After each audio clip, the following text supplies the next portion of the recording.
Because we were wondering if book club was kind of like dying out a little bit, like maybe everyone, maybe we dragged it on too long.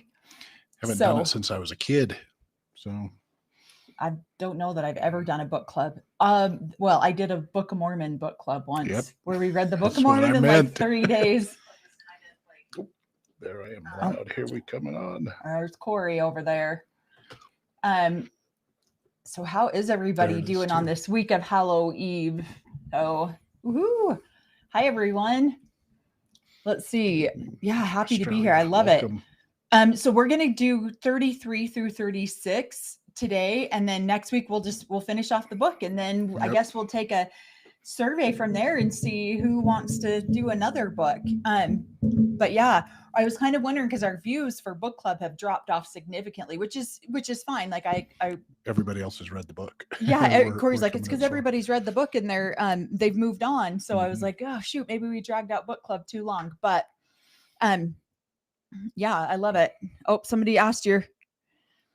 Corey was hoping somebody was going to ask about the skeleton. He didn't tell me he was doing it. And I sat down. I'm like, why are you smirking? You have this like smirk on your face. Wipe it off, boy. And all of a sudden he's like, you'll see. And then I noticed it just as we were going to go live. And he was like, I'm going to see if somebody notices it and says anything.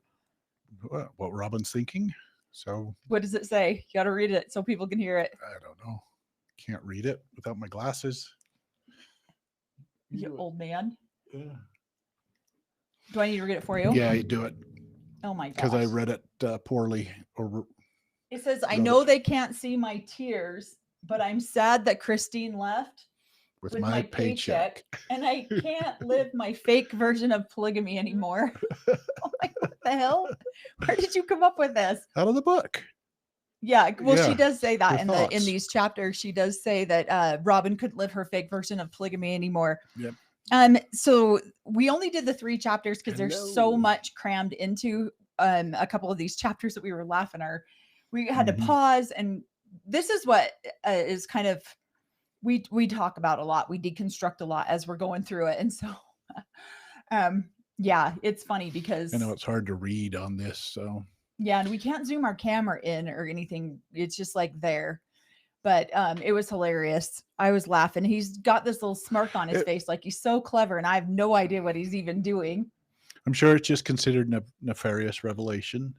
Not notorious. Not notorious, but nefarious. So you're notorious. Yep. Tough competition tonight and last week. James is live now too. He had to change his nights to right now also. Okay. I see. Maybe. Well, we get a lot of people on our lives. We just don't get a lot of rewatches. Like our very first book club that we did, had a lot more views on it than this one, which is fine. Like we don't, that I'm not really worried about the views. I'm just worried about doing things that people want us to do. And so that's why, I was like, maybe we've lost people along the way. Who knows? But, it's funny. So we'll finish off the book next week. And then I like doing book club because it gives me a chance to read things that I haven't read. Like we haven't read their first book. And also I have a list of suggestions of different books that people want us to read about polygamy. And so I was talking I'd love to get other people's versions of it too. I asked Kristen Decker about a week ago if she cared if we did her book, because she's got a book called 50 Years in Polygamy. And I grew up with Kristen's son. I was a little bit older than him, but we worked together for a long time. And so I was asking her if she cared if we did her book. And she said no, that she would, she wouldn't mind if we did her book. So there's a couple of different books out there that we might give a shot to. The Sound of Gravel. We thought about doing that one too. They've got that. Under the Banner of Heaven might be a good one. Yeah, my brother read that one and recommended it to me. He's like, this is exactly how we grew up. And I'm like, oh, okay, I got to go read that. Well, we watched Under the Banner of Heaven. Yeah, watched the movie. Remember, my mom was telling us that she remembers when that happened. Didn't Kristen marry a Darger? She did. She married Joe Darger's uncle. So Joe Darger's father and her ex-husband are brothers, I believe. And so the Darger side, I have 2 aunts that are married to Dargers. So my direct personal cousins are Dargers. AJ Patel. But I don't know like the rest, like, and then I worked for Joe Darger for a long time and his mom, but I don't know all of the relations in the Dargers. Like I feel like I know more in the Allred group or in the AUB. So yeah, there's a lot going on there. But yeah, I really do like doing the book clubs. I think they're fun. For us, it's informative just because there's so much more that we can do. Oh, we got somebody in Scotland. Welcome.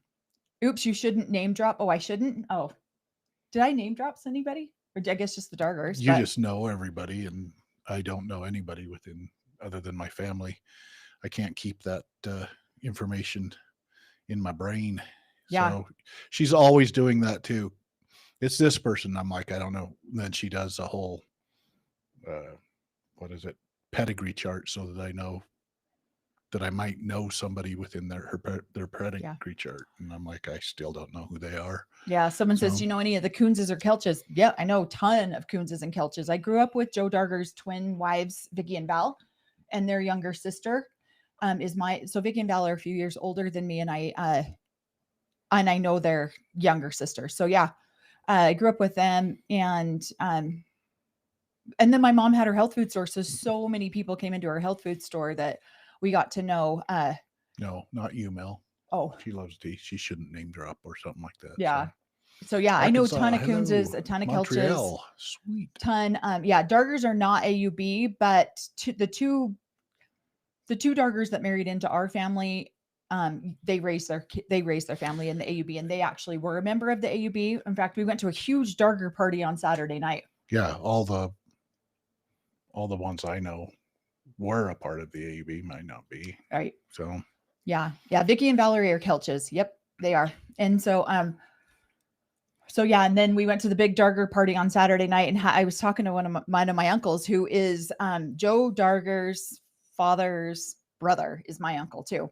And so we were chatting about all the polygamy things. It was hilarious. It was a great conversation, but there was a ton talking. Andy and Nicole Ray, they were on Sister Wives. So a bunch of us were just sitting around chatting, and it was fun. It was a fun conversation because they're always asking me about our podcast, and a bunch of people that we know watch it.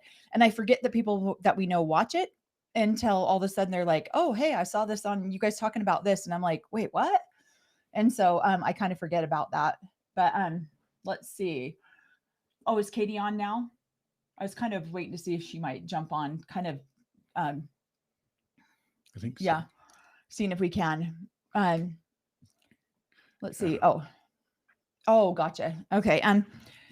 All right. I don't know if Corey's little sister will get on here, but she kind of mods for us. But going to this party that we went to on Saturday night, it was great because it just reminds me of why we want to encourage everybody to do their healing work, because so many people that we interacted with at the party have done so much healing work, and it's fun to interact with that side of my family.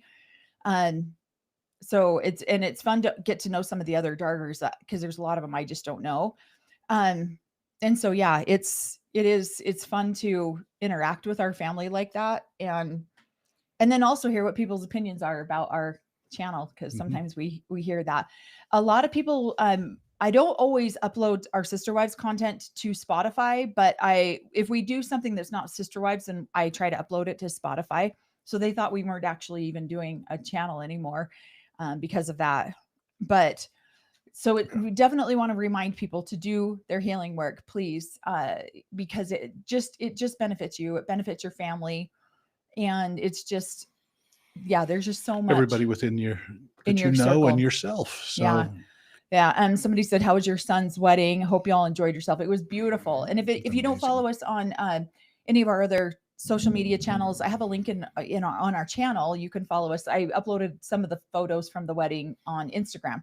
So I try to do a little bit more daily updates and stuff on Instagram. And so, all right, somebody, we'll answer this question real quick. Is it triggering for you to see some of these people at events and parties? Oh, sometimes it can be. It depends on who it is. Most of the time, no, because I've done enough healing work. But like running into my dad at the funeral, I didn't expect my dad to throw up all over me and yell at me in front of everybody. And so And so that was a little bit shocking, of course. And so, yeah, that can get a little frustrating when that happens. But other than that, yeah, most of the time, no. Most of the people there, it's kind of funny because we're invited to most of the get-togethers and reunions and things like that of those that have left. People who are still within the AUB, we don't get invited to their get-togethers that often. Not very often. Yeah. Yeah. I invite all of my family here, whether they're AUB active or not. We still invite them to our home, but we don't always get invited to those kind of things, which is fine. It's okay because, and honestly, I've stopped looking at the triggers as something to avoid. I've started looking at them like, oh, there's something I still get to work on healing. I didn't even realize that was still a trigger for me. And then just kind of reading these couple chapters of this book. Katie's here. Yeah. Thanks, Sarah. Yay, Katie's here. Really brings out a lot of, even for us, because we paused this book how many times today? And then we even talked about our own divorce and what we went through in our own divorce. Yeah. And so this book brings up a lot of opportunities for us to work through a lot of that healing. And we had some good conversations today about it. We did. So we're starting on chapter 33, and it says, you already know what you need to do, which I love the title of that because we know something doesn't feel right. Something doesn't sound right, but we're so conditioned and indoctrinated that we're taught to push those feelings down. I just watched that TikTok that you sent me. There's a TikTok channel out there called The Secret Lives of Warren's Wives. And she talked about some of the stuff that she felt was wrong that he required them to do as wives.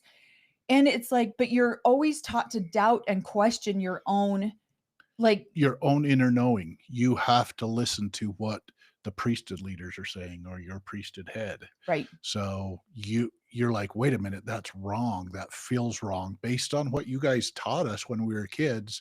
And yet they're like, no, this is right. This is what the Lord has brought about now. And so you are always trying to balance and then the moment that you're like, wait a minute, it is wrong. You get enough red flags or enough stuff saying it is wrong. Then you already know what you need to do based on their teachings when they were little about love everybody. So, and that is one of the characteristics of a high controlled religion or a cult is keep your members always keep the foundation always shifting, because then they're always in self-doubt. They're always in question. They're always in, hey, is this the right thing? Am I doing the right thing?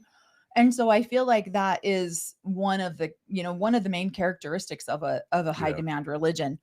So in this chapter, it says, Cody called Christine the princess of issuing ultimatums when she said she wanted to get a divorce and move back to Utah. What? They're just asking what the title of the book is. And yeah. So Christine Brown's book, Sister Wife, and we're on chapter 33. You already know what you need to do. That's the name of the chapter. So yeah, here we go. So she just talks about, it could have been another gut punch to her, but is this really who she is? Is she really the queen of ultimatums? Someone who makes unfair demands and throws emotional temper tantrums. If anything, I would think she was the one wife who didn't do that. Well, she felt like she hadn't been, but she's probably being accused in the background that she is the one. So. Right. Yeah. And so you want to read that since you did such a deep dive into the name of this? She said that her whole life had been a fun one, and that she provided the levity to keep our pre-Robin triumvirate together, which is the leadership of 3 people or more. Isn't that what it was? Oh, 3 men or more. So a group of 3 men holding power. And so that almost was, they were the 3 wives holding power. And so it kind of shows how they really were managing the whole family. Cody was showing up and getting treated like a god or a king or whatever when he would show up, but they were running everything. So yeah. So I'm sure that didn't like him at all. He didn't like that at all. So, but remind me to ever eat a granola bar, right? I ate a granola bar right before we started. So it just says, after she left the religion, she began to realize that she only has one life. And that in this life, she wanted to be kind. And I feel like that is one of the things we're not taught as a foundational principle, to be kind, because if you have to be unkind to follow the rules of the gospel, then that's what you're just going to have to do. And so, so I feel like we don't realize how unkind, I didn't realize how unkind I was as a person until I left the polygamous group. And then it was a huge wake up call for me. Because you're being righteous and being unkind to somebody who you didn't feel like was following. Why would you waste your time? Yeah. And so you were unkind to them to get them to want to come back and for you to be kind. It's trained in the group to do that, to shun people, especially people you don't want to shun, to keep peace with the priesthood leaders or the priesthood leader. And Cody's most pissed that the children didn't shun Christine, or the other wives, Janelle, didn't shun Christine when she left. Yeah. They were still friends. They still understood. They saw what she was going through, and Cody didn't. So right. And so she just talks about how she started to dream about building, she thought she was one of the most romantic people. She started dreaming about building a castle in Utah, and but mostly about like the moat around the castle. She said she didn't protection. She started her fitness journey at this point in her life, and didn't want to be frumpy. She wanted to live. She knew that she didn't want to live in Flagstaff. She didn't even want to live in the same town with any of the family except for Janelle. She needed a nudge and a reminder of what kind of woman she had that she had worked so hard to become. I love that she got as much support from her mom as she did. So she calls her mom and she's like, I have to leave. I have to get a divorce. I remember the day that I felt that. And it's almost like there was before and then there's after. And they say that when you have somebody in your life pass away, that there's a before when they were there, and then there's an after. Yeah. And I felt that way knowing when I realized I had to leave. I had to leave the polygamous group. There was a before that, and then there was an after that. And so when she calls her mom, and her mom has now already been down this path, she already knows what it feels like to have to leave everything that has been so indoctrinated into you your entire life behind. And it's scary and it's hard. And I didn't have anybody there to hold my hand. I had to figure it out. I was the first one to leave. And so I just had to figure it out. I didn't have a support system. So I love that she had her mom in this. And so she talks about how she didn't, I don't know how to leave. I don't know what to do. And her mom tells her, you're going to put both feet firmly on the ground and you're going to do the next right step. I love that. And so she says, you're going to put both of your feet firmly on the ground and you're going to take a deep breath, and then you're going to start moving forward. I wish that I would have had more wherewithal when I left to get my ducks in a row. I didn't. And it was because it resulted a lot in a medical emergency that made me finally pull that final goodbye. But I wish I would have been more prepared. So I love that. And I think that's another reason, one of the reasons that Cody's so angry with Christine is because she prepared herself. Yeah. She made a plan and she stuck to it and she made it work. I feel like he'd been manipulating the women for 14 years, the wives for 14 years, and using the money as he felt fit. And they weren't even necessarily even checking in on him. And so that she prepared herself to leave and to separate, that was against her character that she had been in, and that just irritated him, that she prepared and probably did some things preparing that he felt like he was being manipulated, even though he was the one that had been manipulating them for 14 years or more. Right. So I love this question. Thank you so much. I think we're going to make a video on this. What was each of your aha moments when you realized that the AUB was a cult? We should make a video on that. Yeah, that would be a great because those would be great questions to answer. Yeah. Because mine was I don't know if we should do that. Mine was when I realized what the temple ceremony was all about and that I'd have to go do those things. I was like, absolutely not. So that was my huge aha that, oh my goodness, this is everything that we were taught was a cult. And now here's all the cult behaviors. And most people don't study that before they go through their little temple ceremony. Yeah. I mean, I was a week into 17, so I really didn't even know what I was supposed to study. She said that I love this advice that her mom gave her, because this is since I very first started this channel, this was one of the biggest things since I very first had children. And then I wanted to start talking about it, is that I wanted to live my life through joy and what brought happiness, not through fear. Yeah. So I love that her mother said this to her. She says, you need to start making your decisions based on joy and not fear. Start making decisions for you. Mm-hmm. We were never taught that in our entire lives. That was the most selfish thing that you could do, is make decisions based on what your needs were and not the needs of a whole. Which is funny, because then you see Cody and Robin making all of these decisions based on Robin's needs or Cody's needs.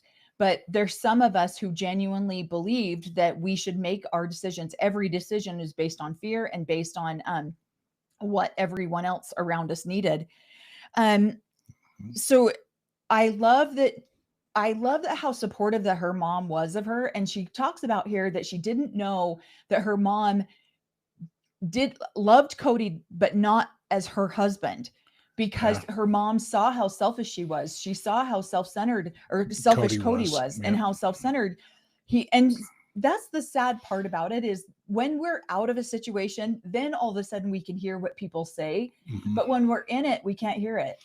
Or you can't even, you can't hear it. Or if they tell you it, it's because they're fallen away and they don't understand the deep love that he truly has for me, or something like that. Right. And so we don't hear that. We don't like, why didn't you tell me that this guy was a douchebag from the beginning? Why didn't you tell me that? And yet, because you wouldn't have heard it. You wouldn't have heard it. And I wouldn't have heard it. My mom tried to tell me some stuff about my ex-husband, and I almost wrote my mom off. I just said, well, I trust my husband. If you can't trust my husband, I can't have a relationship with you. Mm-hmm. And that is part of the severe level of indoctrination that we get as polygamous girls, is that you follow your husband at all costs. And he told me he didn't do what my mom was accusing him of doing. So I threatened to cut off a relationship with her. And she was terrified of that, obviously. I love that she said she struggled with him as her husband because she saw that he always put himself first and not her kids and not her. And that she saw that Cody liked it that way. That's the way he preferred it. This is the way all these polygamous men prefer it. I mean, honestly, I feel like you and I are kind of extreme the other way, where it's like, no, what do you need? No, what do you need? What do you need? Almost to a fault, where we don't express our needs because I'm afraid you're going to be like, oh, here, and then you won't take care of yourself. Yep. But most polygamous men are not that way. They're like, oh, here's my needs. Here's my laundry list of items that I need you to perform for me so I can be happy. Don't give me any of your needs because I don't care about them.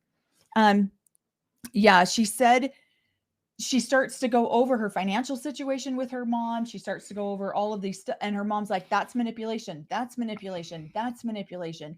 And Christine finally started to see it. And she said her mom helped her to finally see why her own gut, her own inner knowing was saying, get the hell out of this marriage, get the hell out of this relationship. Let's see. And Christine didn't want a relationship the way that I wrote this on the side. She's finally listening to this matriarchal feedback, because we do view these older women as matriarchs. These men tend to go to other men for advice. Women tend to go to other women for advice. And this is why I always thought women were so evil.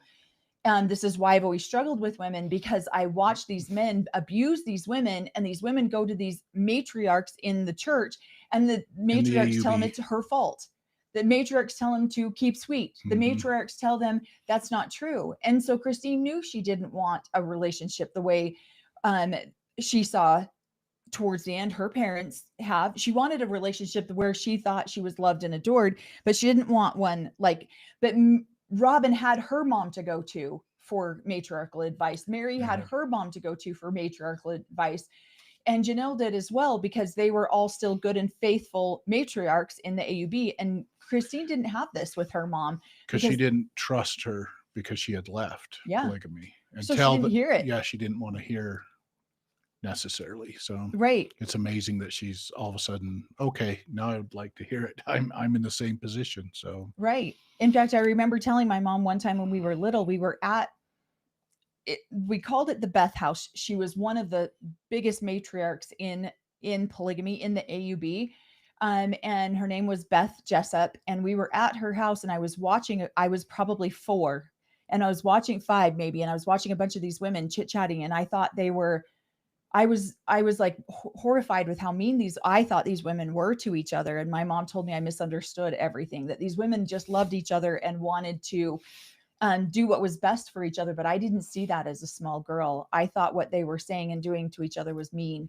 And so I didn't trust a lot of these women. So yeah, Christine didn't have that feedback from her own mother to say, look, this marriage is, you're getting taken advantage of, sweetie. Let's see. So what she says, when she decided to leave, one of her favorite rituals with Janelle became coffee mornings with Janelle, and that they would start to talk about all these things. She goes a little bit into the word of wisdom, where coffee, you're not supposed to drink coffee. You're not supposed to drink drinks that can cause addiction, but yet that's not really followed. As we all know, the Mormon church, if you watch anything about Secret Lives of Mormon Wives, anything, Utah is known for their soda shops. Soda is highly addictive. It's highly, one of the worst things you can ever put into your body, which is why I very, very seldom ever drink soda. But she talks about that, in that you can lose your temple recommend, or your activities recommend, as it was referred to in the AUB, if you drink coffee, which is silly, because you can go drink as much 32 ounces of soda in one drive-through. Well, and that's interesting too, because she's coming. Yeah, the temple recommends came about, but I don't remember them ever when I was a part of the AUB. They didn't have temple or activities recommends until Lemoyne Jensen became a prophet. And I was long gone by then. Yeah. And Lemoyne Jensen was the prophet when Robin and Cody got married. And so, but Owen Allred was the prophet before that, and there was no activities recommend before that. It just came along with him. And so that's, you would go into, and you would have a temple interview where you would talk to your bishop or whatever. Hey, are you worthy to go through the temple? Do you follow the word of wisdom? That was part of it. So when Corey and I first got together, can I spill this little story? He had an addiction to Mountain Dew. Do you remember that? Mm-hmm. And I was like, oh, absolutely not. Like, you can't drink soda. This is horrible for you. Now, I'm not against soda. We still drink it. I just drink it once every couple of weeks, maybe. It's not something that we drink daily. And I was like, if we're going to have children together, you have to get that crap out of your system. You can't have that in your system. Like, we have to create healthy children. And so, he got rid of that Mountain Dew addiction, which I was so happy about, because I was like, we're going to have, what is it? Radioactive children if you keep drinking that crap. Let's see. I love how her mom helps her to set up a plan. She's like, you can't leave Cody until you have a plan, because you need to be able to support yourself financially. Otherwise, where will you go? What will you do? Even Janelle told her that too, Yeah. right? Sorry. This was Janelle. Yeah, this was Janelle that was giving her that advice. This has just got to tick Cody off. So, because another wife is giving her financial advice if she's going to leave. So, right. Well, and I don't blame Janelle, though. Janelle said she had access to the account. She's seeing the gross overspending and unaccountability between Cody and how much money he's blowing out of that account. Well, even Christine admits in here she could have looked at that, but if she had looked at it, and I kind of find this, if she had looked at it and brought it up, why are you guys spending money here or there, then it would have been another fight. It would be, it wasn't her. She would have probably been put down about it, or shamed that she was even bringing it up, because it's not her responsibility that's Cody's responsibility. He's the head and he should say where the money goes, and none of them should judge him on how he spends the money. Yeah. And so that was just another fight. So she didn't even look at that, I feel like, a lot of times. And this is where I do struggle with a lot of these polygamous women, is because I understand that they're in abusive situations. I get that. I was in it. But you have to take some level of accountability for your life. You can't just, again, not want to start a fight so you don't pay attention. Yeah. And that's where I guess don't come at me in the comments, because everyone comes at me in the comments saying, well, they're victims too. I understand that. I felt like I was a victim for years. I was so uneducated and so naive at 17 to get married.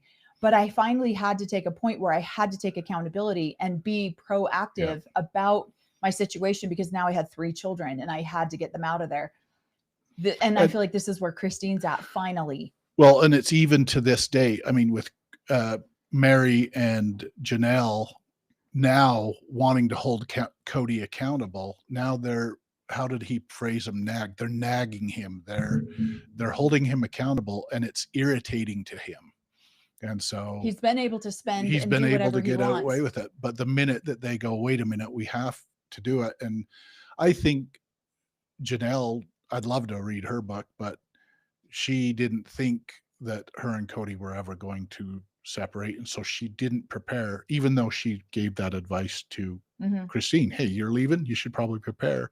I bet she was like, oh, shoot, I should have prepared also. But she also had confidence. I mean, when I left the AUB, I was just working for myself. And so for me as a male leaving the AUB, it was like I got all of my paychecks now. I didn't have to give a portion of it away. So yeah. But for her, I'm guessing she was like very confident in, I can make money. I don't need Cody. I've been making money for Cody for so many years, and I'll get most of my paychecks, or all of my paycheck now. And yeah, I'm sure she was like, yep, and my name's on the title, which most women don't have their names on title. At least they had that protection in there. So yeah, someone says that's why they want to marry them so young and stupid. In my opinion, it's probably harder. Oh, that jumped, to keep trapped grown women than that way they can girls right after high school before they know much about life. And I agree with that. I feel like that's what, in my case, that's what, and my ex-husband even said that if I would have let you grow up any longer, A, you wouldn't have chosen me, and B, you would have been swept up and you would have been too smart to stay with me. And that's true. I feel like he got me before I understood life or I understood anything. And so I appreciate that Christine is pointing that out in here. And I appreciate that she's starting to open her eyes and see that. I love that she's starting to see this is going to take something. If I'm going to actually pull myself away from this family, it's going to take some planning. Yeah. And that is the part I think that pisses Cody off the most. And she said she needed to have a conversation with the big guy and not the one with the ringlets. I love that she takes these little jabs everywhere she can get. Like eventually she'll get to the point where she'll heal enough that she won't need to take those jabs. But come on, it's just fun for the rest of us to read. I still do it. Yeah, I joke about polygamy. I joke about the AUB. It's not that I haven't healed. It's a humorous way. If I can bring it about humorous, then other people will kind of listen to the humor of it and then go, yeah, hey, that's going on in my life too. Right. I like that she does this. This is the humor that she's putting in there, but also giving young women in the AUB a plan on leaving. Hey, you can do it. It's step 1. You know what you need to do. You just have to start to prepare. And I love that. I'll bet a lot of AUB women read this because she has been such an inspiration to so many of them to leave. So I'll bet a lot of them do read this book, which I absolutely love. And she's pointing it out step by step. And the nice thing is none of the men in the AUB will ever read this because they consider it blasphemy. So they won't know the steps that the wives are taking to leave. So that's the brilliant part of it. Right. Thank you so much, Heather, for that super chat. She says, as religious as Robin is, do you think she will really divorce Cody? If so, how? I don't think Robin is actually that religious. I think she's more indoctrinated, which There is you go. totally different than being religious. I don't think she's spiritual really at all. At least I would hope that that's not considered spirituality in my experience, in the way that I consider spirituality. I think that honestly, she will get her ducks in a row and she'll take Cody for every penny she can. I'm sorry. She's already got her ducks in a row. I think she'll do it before the two youngest kids hit 18 for sure, because then she just gets more. Yeah. So, and I don't know Arizona law. Like, I feel like I know Utah law. So I don't know what her options are in Arizona. Yeah. And great answers to this too. She's already divorced one person that she didn't feel could get her into the kingdom of heaven. Exactly. So, yeah. And she went all about this of, she chose Cody. They had a show. There was potential. And she wanted to get herself into the kingdom of heaven. So as soon as Cody is disposable, which he looks like he already is, he's already worried about it. He's seen other wives now get things in order to leave, and he sees that Robin has it all ready to go. So she's prepared to leave at any time. That's why he's slobbering all over her and trying to make her slobber all over him. Yep. So now they got the big house. I mean, it's perfect. So she's all prepared. It's just when she pulls the trigger and it makes sense for her to marry a prophet or somebody who can get her into the kingdom of heaven. So that's funny. So she talks about how she no longer has her belief in polygamy or her religion, but she just needed to go and clear it with the big guy. You know, she wants to go and have her personal relationship with God. And she believed it was that simple, that that God is a loving, nurturing entity that why would he be blind to her needs and tie her to Cody and company for eternity? So she really was able to break away from that, which I love for her. She says maybe God was sending her the same message at the same time, that she needed to go out and find a soulmate the way Cody and Robin had found their soulmate. And you should be with people that love you as much as you love them. And so I love that she's not taking Robin's situation and just making it, Robin came in and destroyed our family. No, Robin came in and opened Christine's eyes to, you know what, you should love people that love you. And so I love that. I love that she has that view of it, because that's what I think too. Robin actually, yes, she destroyed the family unit that this family had before she became about it. But she also opened these women's eyes to seeing what was available out there. I would never have known the love that I feel like we have now if we hadn't have left. We would never have known that. We would have thought what we had was good enough. Yep. And so. And the other thing that she points out in here that I really liked is she's still pointing out some of the positives of, and she can show there were good times, and she points out those positive experiences, those things that she felt were uplifting. She's got relationships with kids. She names a bunch of them. And I'm watching Cody, and he, especially in the last two episodes, he has nothing nice to say. So as far as healing's concerned, she is leaps and bounds. She is that's what I find. And then he said he's hypocritical about it. He absolutely is hypocritical about it, because he's saying that she needs to move on and heal, but he's the one that can't move on and heal at all. He just holds animosity. He can't see one nice thing about any of the wives that left. So, well, and I love how she lays out her whole plan about leaving. She had to budget. She had to save money. Everything, big expenditures had been done as a family. I love that she points out that she still had so much medical debt, and that she got the family to pay the medical debt before she was able to leave. It was an emergency situation. And I'm sure Corey was saying that earlier, that it would chap Cody's hide. Wait, we paid off a $50,000 deductible for. She manipulated me. Well, it's about time for your own children's medical expenses. Exactly. There's no manipulation. It's something that you've been doing for 14 years or 17 years. So. Right. Well, and she says she thinks many women fear leaving because of their financial situation, money issues with their spouse. That was exactly why I feared leaving. I was I was an uneducated 25-year-old with 3 small children, didn't graduate high school. How would I support those children? Once most women leave these men, they cut them off completely, financially, emotionally, everything. They're just like, well, you're out of here. And so they don't pay child support. They don't financially help the women in any way. So when you're done, you know that this is 100% your responsibility. And I felt that way. I didn't think my ex-husband would do that, but he did. Anyways, I mean, he was a million times worse than Cody Brown, I think.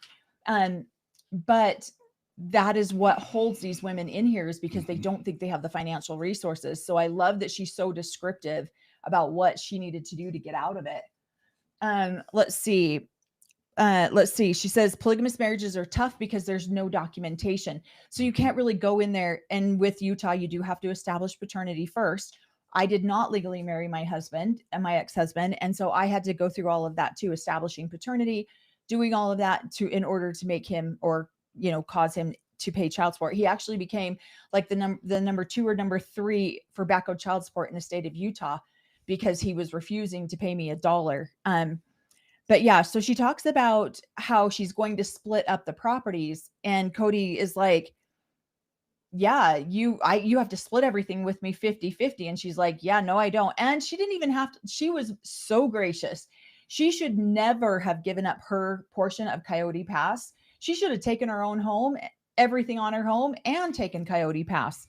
But she realized once she got the family to take care of some of these big debts, now she realized now she can start moving forward with making leaving a reality. So she's not swimming in debt while she's trying to take care of each other.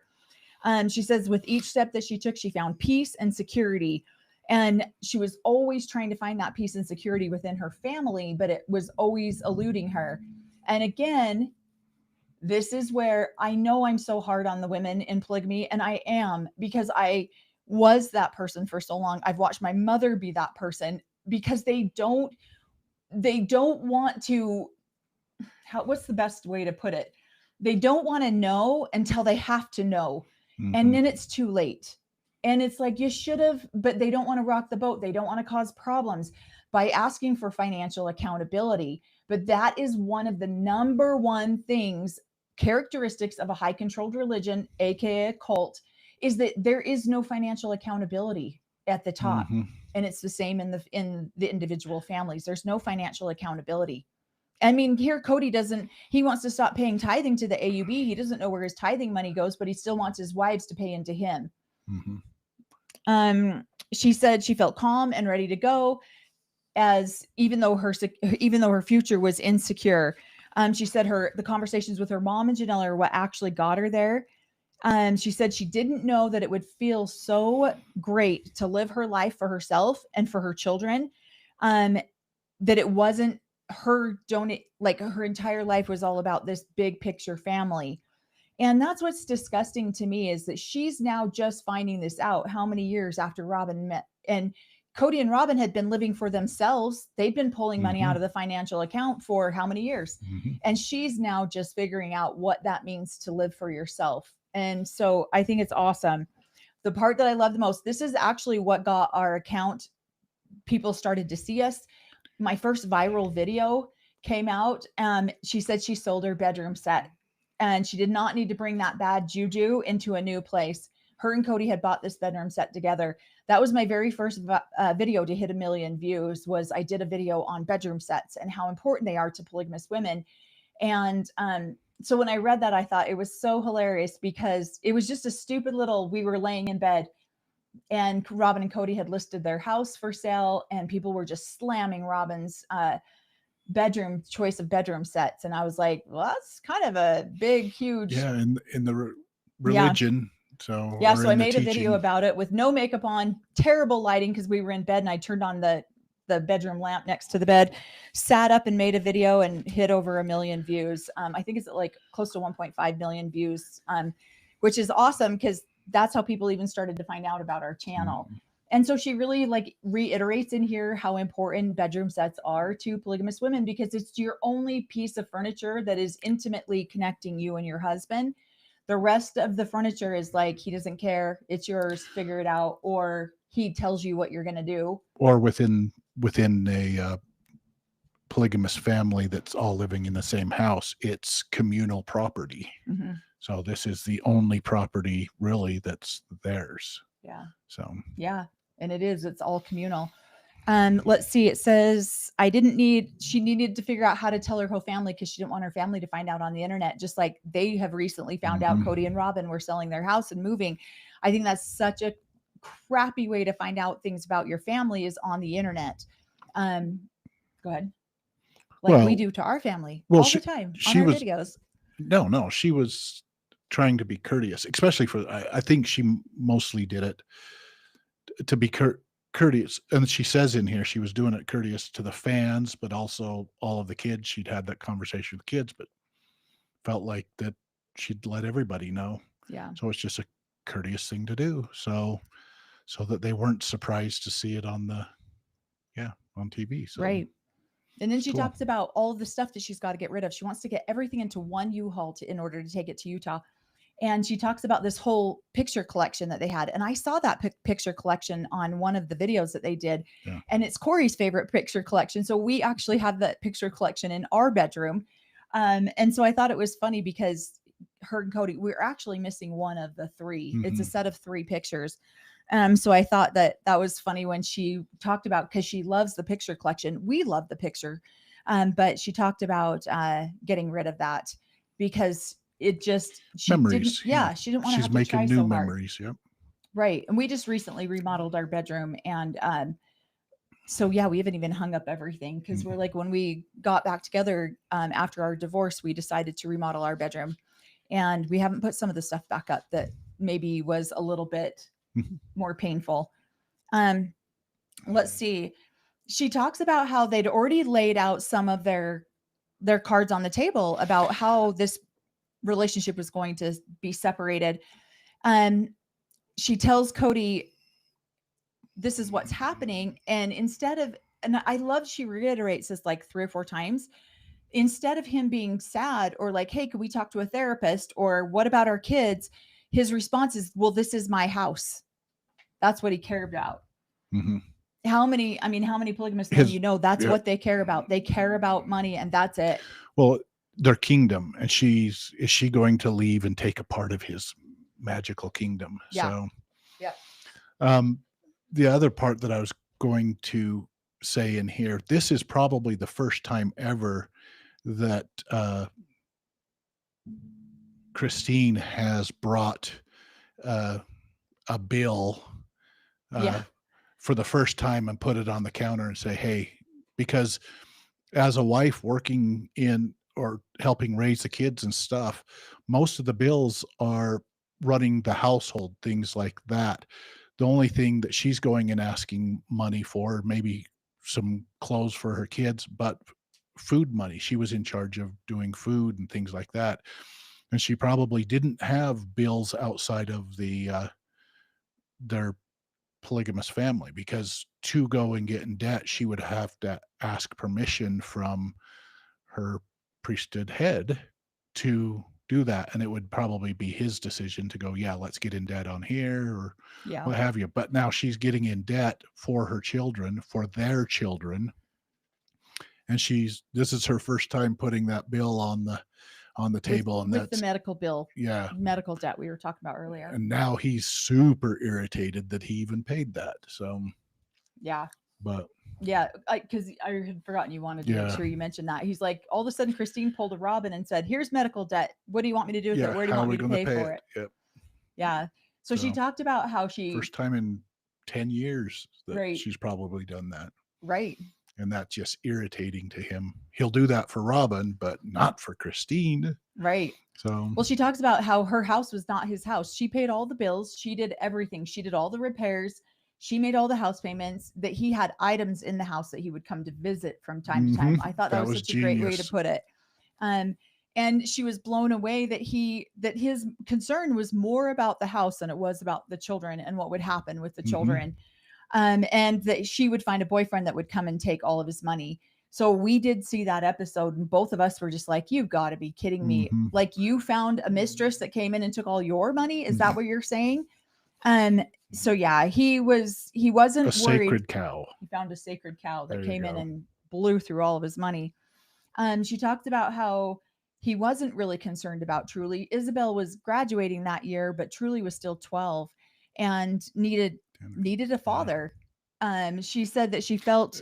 Go ahead. Well, yeah, but that's the fun part. Then he comes in and starts saying, well, we got to have 50-50 custody. Wait a minute. When we were married, you only had 25% custody of this family. So, right. And you didn't even take all of that. So nice try there, big guy. So, well, and I love, she's finally starting to call him out in this chapter when she says, Truly should have been first. She was shocked about how greedy Cody was being about everything, because she was trying not to be greedy. That's one of the reasons why she was so willing to give up Coyote Pass. So she's trying not to be greedy, but he's being so greedy. And now she's starting to see, I think we see it all along, but we just don't want to acknowledge it. She's starting to see that all of his business deals seemed questionable, that they were shady, that she had watched him throughout the years at family meetings, and he always decided where the money went. And they'd been doing the show for 14 years. And she figured whatever money that she had put in up until then would just stay with the family. She wasn't even asking to take anything. But when she realized the family money was gone after 14 years, how do you make a TV show for 14 years and there's nothing left? Yeah. I mean, you see it hanging on Robin's walls. And she said, and then I loved how she says this. She's like, dude, your kids don't have shoes and coats, but you have a new convertible. And she guessed that they would all just play along. I guess we were new people now that we have this show. He said he needed the convertible for alone time. And obviously it was because he wanted to date. Not to be a dad or not to be a husband. He wanted to date. And did you just hear that sliver you put into Cody and Robin's relationship? What did I say? You said that you could see where all the money was hanging on Robin's walls. Well, yeah. And he would argue that out, Those but that's exactly, walls. Yeah, this is our house. But you're absolutely right. Robin's collecting the goods from the show and hanging them on her walls. And when they get divorced, it'll be her house. So, right. Well, and she just talks about how this is how naive most of these women are to the realities of what's happening in their financial lives. She said, some of the women, yeah. Some of the women, yeah. Yes. Robin's very not naive and knows what she's doing, has been since the moment she got in there. So, right. But what she said was her name, Christine's name, was on the family account. She could have gone in there at any point and looked at it, but she didn't want to be bothered with it because she didn't want to cause waves. Again, this is where the indoctrination and abuse is so deep. Because I don't want to start a fight. I would rather be good with you when you're home than fight with you. And so she said she worked to be positive, but she also needed to work on her own anger with herself. And for those of you that have been on any of the lives where my mom has been on here, we've talked to my mom. That is one of the things that my mom is angry and frustrated at herself, because she's in her 70s now, leaving, and she's angry that she didn't leave earlier, or that she didn't see things earlier. And I get angry with her about that, because I get frustrated when I watch these women just allow the abuse to continue over and over and over financially, because they don't want to cause problems. So they don't say anything. They don't look at it. They don't do anything.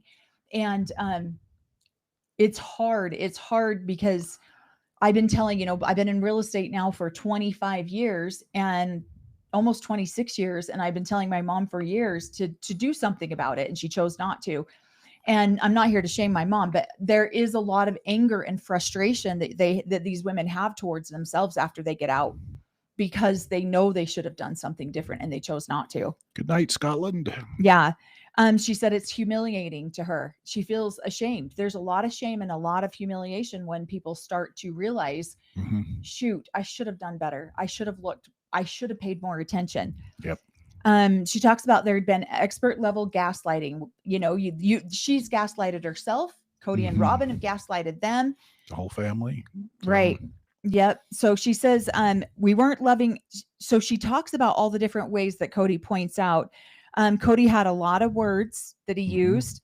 The sister wives weren't loving enough, attractive enough, or being nice enough to their other sister wives, or we weren't loyal enough by following his orders. And those words worked for 10 years. Right. So to get him out of not being fair all the way around. So. Yeah. And she talks about how he wanted his own independence until he started pushing each one of them away. He would go after Janelle. He used her independence as a way to call her disloyal. He used Mary's underlining loyalty against her to get her to move to Flagstaff. So that I love how she calls all this out. I think it's amazing. To get her to move to Flagstaff so he could take her equity out of her house and buy Robin. Yep. Buy Robin her little McMansion that they just sold, and by manipulating her and using her and saying, I want reconciliation with you. Let's go. If you were loyal, you would do this. And so she's trying to prove that she's loyal, wants to stay in it. And so it's manipulation all the way around. And I feel like it was, Cody was Robin's mouthpiece. You should tell her this, or you should do this. So while she was playing like she was Mary's friend. So it's insanity. And then she talks about how Mary didn't find out that he basically considered himself divorced from her until it aired on TV. Like, how horrible is that for Mary? And so she said that he would use Christine's. He would say, you're not nice enough to your sister wives. He would use her because Christine has always been a very kind person in my whole life that I've known her my entire life. She's always been a very kind person. She said that she realized that her kids knew that her marriage was broken. Her fans knew that her marriage was broken. She didn't see that. And she knew that she was setting an example, that it was okay to be in a loveless marriage, and that it was okay to settle, and that it was okay to be walked on and not have loved, and to put yourself last. Those are things that we are literally taught as from right out of the womb as girls. Our mothers might not come out and say that to us directly, but that's what we watch. That's what we see from small children. And so she was frustrated with herself because she didn't want to set that example for her children. That's exactly why I moved. I watched my 2-year-old little girl going, I can't do this to her. I cannot set this example for her. I don't want to raise my kids in this same environment, the same. Yep. And she says, you never leave until you're ready. And that's so true. I left once, went back, left again the second time, and you don't fully leave. She said she didn't want to live her life moving. She wanted to live her life moving forward, feeling, she didn't want to live bitter and negatively. She wanted to be happy. So from that point forward, she decided her life, she would be happy. Yep. This chapter was so great on so many levels because I feel like I related to it so much in some of her experiences that she shared. Okay, let's go through some of these comments and see if sorry, that was kind of a longer chapter. Let's see. Oh, sorry. Did you catch any questions you wanted to make sure that I didn't. I was trying to listen to the book. So sorry. Okay. Yeah. If you have any questions, let's grab them right now. Let's see. Oh, thanks, Rosa. We got Rosa and Katie on here modding for us. Thank you. Thank you, guys. Yeah, we appreciate that. Let's see. Okay, it's so ironic that Christine's father was probably the one who gave her one of her first aha moments. I think we read part of I think I know what you're referring to in the book, but yeah. That he could even see Cody, but again, until you want to listen to what they're saying, you're like, oh. And to be honest, I don't know her dad very well. I've just only met him a couple of times, but he was probably still in the belief system of it too. So still has some of the beliefs. Right. And he was always a very kind man. I remember him my whole life. Let's see. Yes. Pitting sister wives against each other is such a common manipulation tactic in the culture. Yeah. That is so true. And most of the time, sister wives don't even see that it's happening because they're not privy to all of the conversations, Yeah, they keep their conversations with they try to. There are certain ones like Robin who will twist a conversation, come in and play like, hey, we're going to have a good sisterhood here. Tell me what you're thinking, and then go twist it to Cody. And that's quickly all of the wives probably, well, I don't think Janelle even fell for it. She saw it happen once, and I think it was probably a couple times with Christine. And then she saw through what Robin was doing. So yeah, I think Mary's probably the one that trusted Robin more than she should have. So yep, I agree. This one I don't know. Is Rex still in the AUB? I don't know if he is or not. I know a lot of people have the perception out there that he's one of the leaders, and he actually isn't. He might be higher in like where he's a teacher or part of the 70s, but as for being actually one of the leaders and on the leadership, he's not. Yeah, to be honest, I haven't seen the AUB priesthood roles lately, so I have no clue. I just know I'm not on it. So yeah, and this is so true. Robin would turn any conversation she had with her sister wives into confrontations, especially with Christine. Well, she would say something, she would twist the words to make Cody love her more because she was just a loving sister wife, and have him go over and basically put that other wife in her place, which caused a rift with those wives. So she was doing that on purpose to cause a rift with the other wives. So well, and what's interesting too is that they feel completely justified in what they're doing. My dad's favorite wife, that was a Robin, her and my mom were going at it one day. The three, there was three sister wives, and they were kind of all having a disagreement one day, and she was saying some pretty horrible things to my mother and to the other wife. And when they started to say hey, this is what you're doing, they're like having a conversation about this. She says to them, wait, you can't tell me that. I can dish it out, but I can't take it. She openly admitted that she could dish out things that she could not take, and that she had never had to be accountable for her own actions like that. So please don't make her be accountable now, because she doesn't want to be. I was like, you have got to be kidding me. And so because there was only the three wives at the time. So yeah, she was very aware that she could dish out what she couldn't take. So let's see.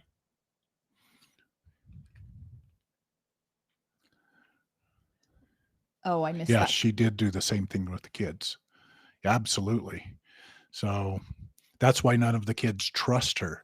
And not only did she do that between the kids and Cody, she was doing that between all of the kids. She was trying to cause division between kids. So right.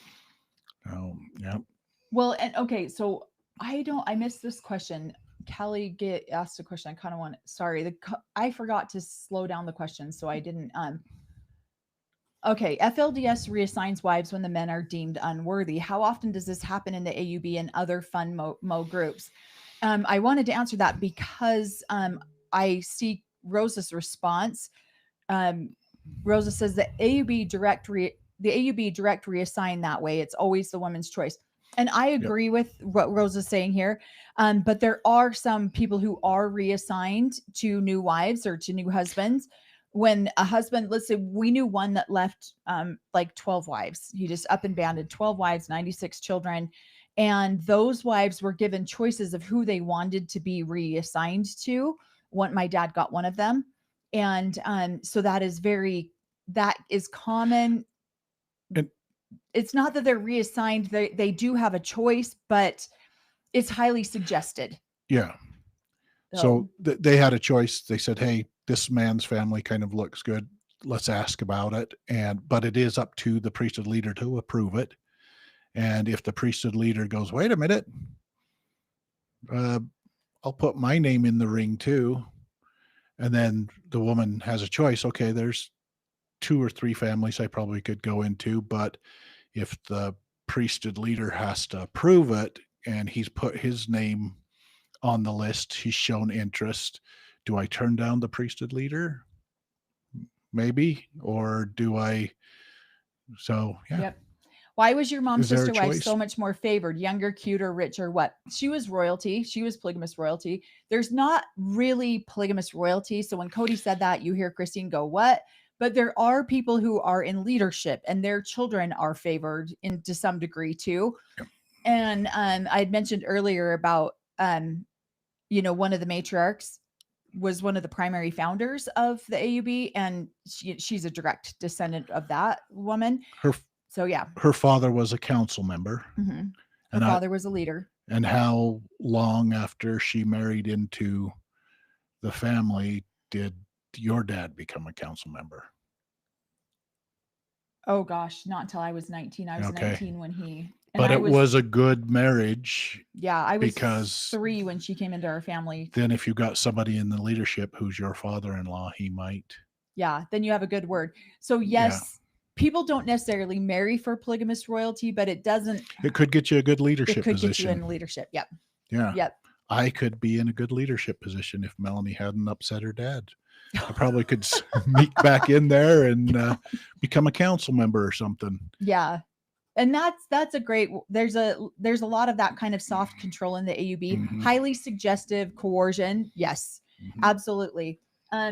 Oh, thank you. Just scrapping perfection justice. Thank you. It's good to see you again too. Appreciate that. Let's see. Okay. So now we are on, chapter 34. She says she has no regrets. No regrets. Oh yes.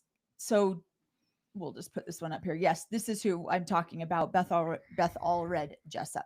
So yeah, we always called her Grandma Beth. She had a house that everyone would go to, and it was the Beth. We considered it the Beth house. But yes, let's see. I'm gonna make sure Heather. Oh yeah. So sorry, I wanted to answer that question. Rockland Ranch is a combo of AUB, independence, and no affiliation. So a lot of people on Rockland Ranch, it's the community that built their home inside of the, they built it in the rock. There's some documentaries about it you can check out if you'd like. Yes, some of those people have come from the AUB, and they still come to the AUB for certain different things. Oh, thank you so much for that super chat. I appreciate that. Just scrapping perfection. Yeah, thank you. I actually watched quite a few of your videos too, so thank you for that. What are you looking at? Nothing. I do a curtsy to Mel every day since she's royal polygamous. Yeah, you better bow down, boy. No, know who you're married to, huh?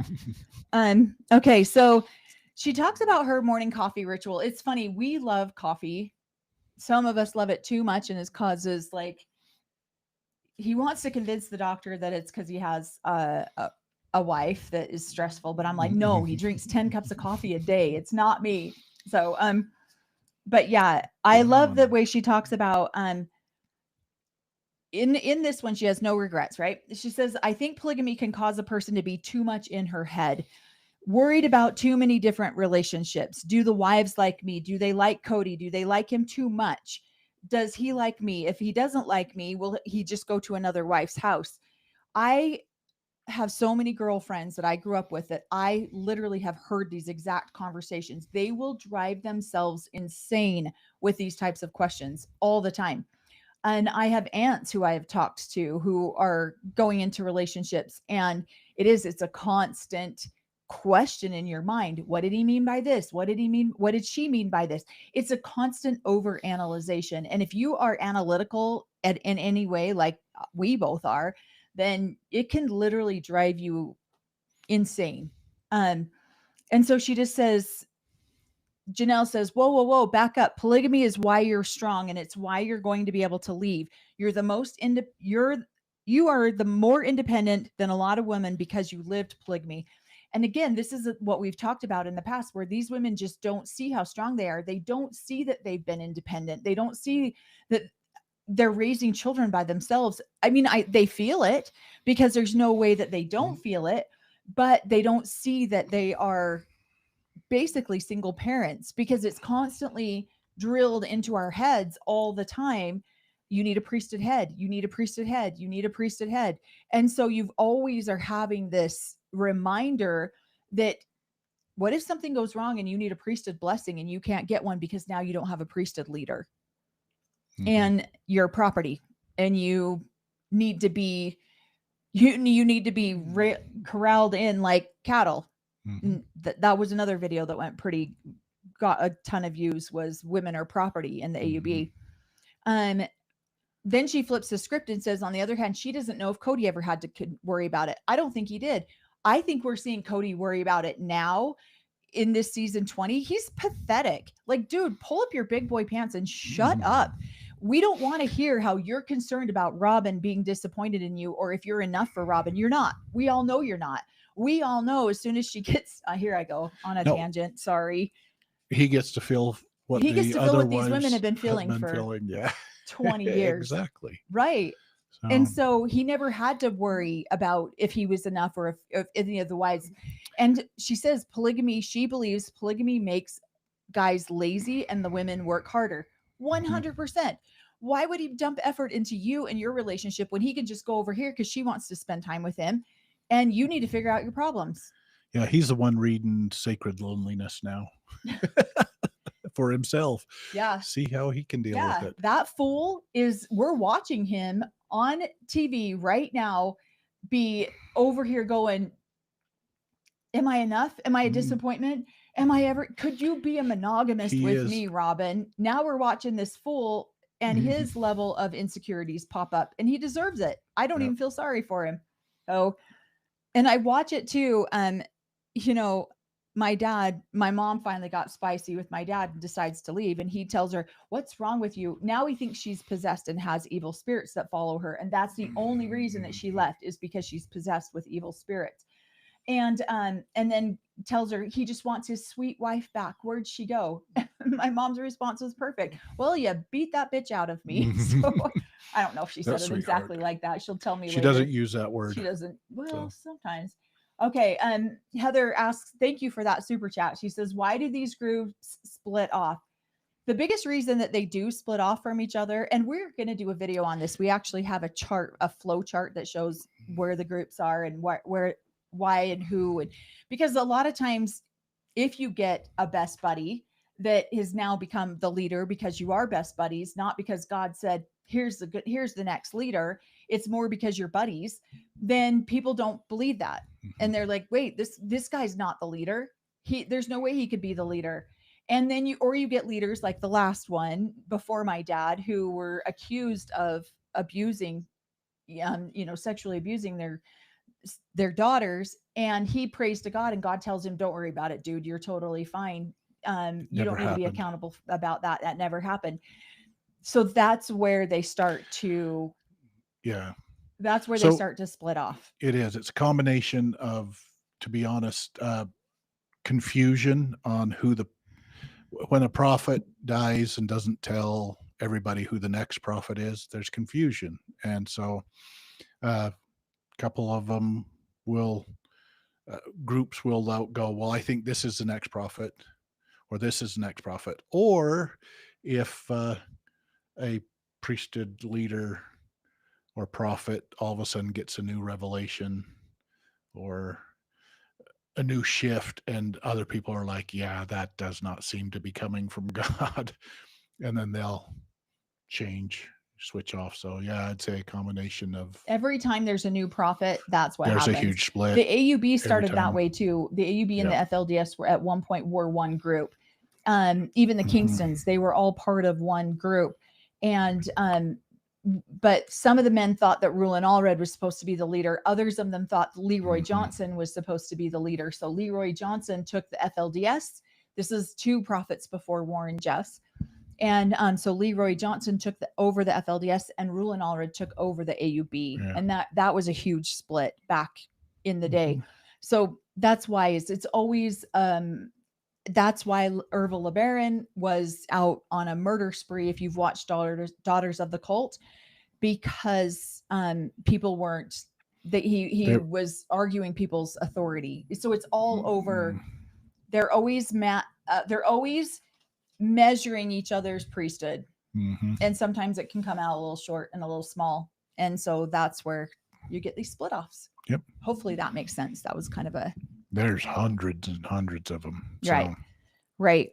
So one thing Christine says I really appreciated is that she never thought that having a sister wife would give her the strength to actually leave the marriage. She thought the sister wife would be the reason that she would leave, but Janelle actually giving her the courage to leave. She also says that Cody would claim later that he was a prisoner in his marriages and that he couldn't just say, "Hey, B word, I'm done with you." She says that was charming.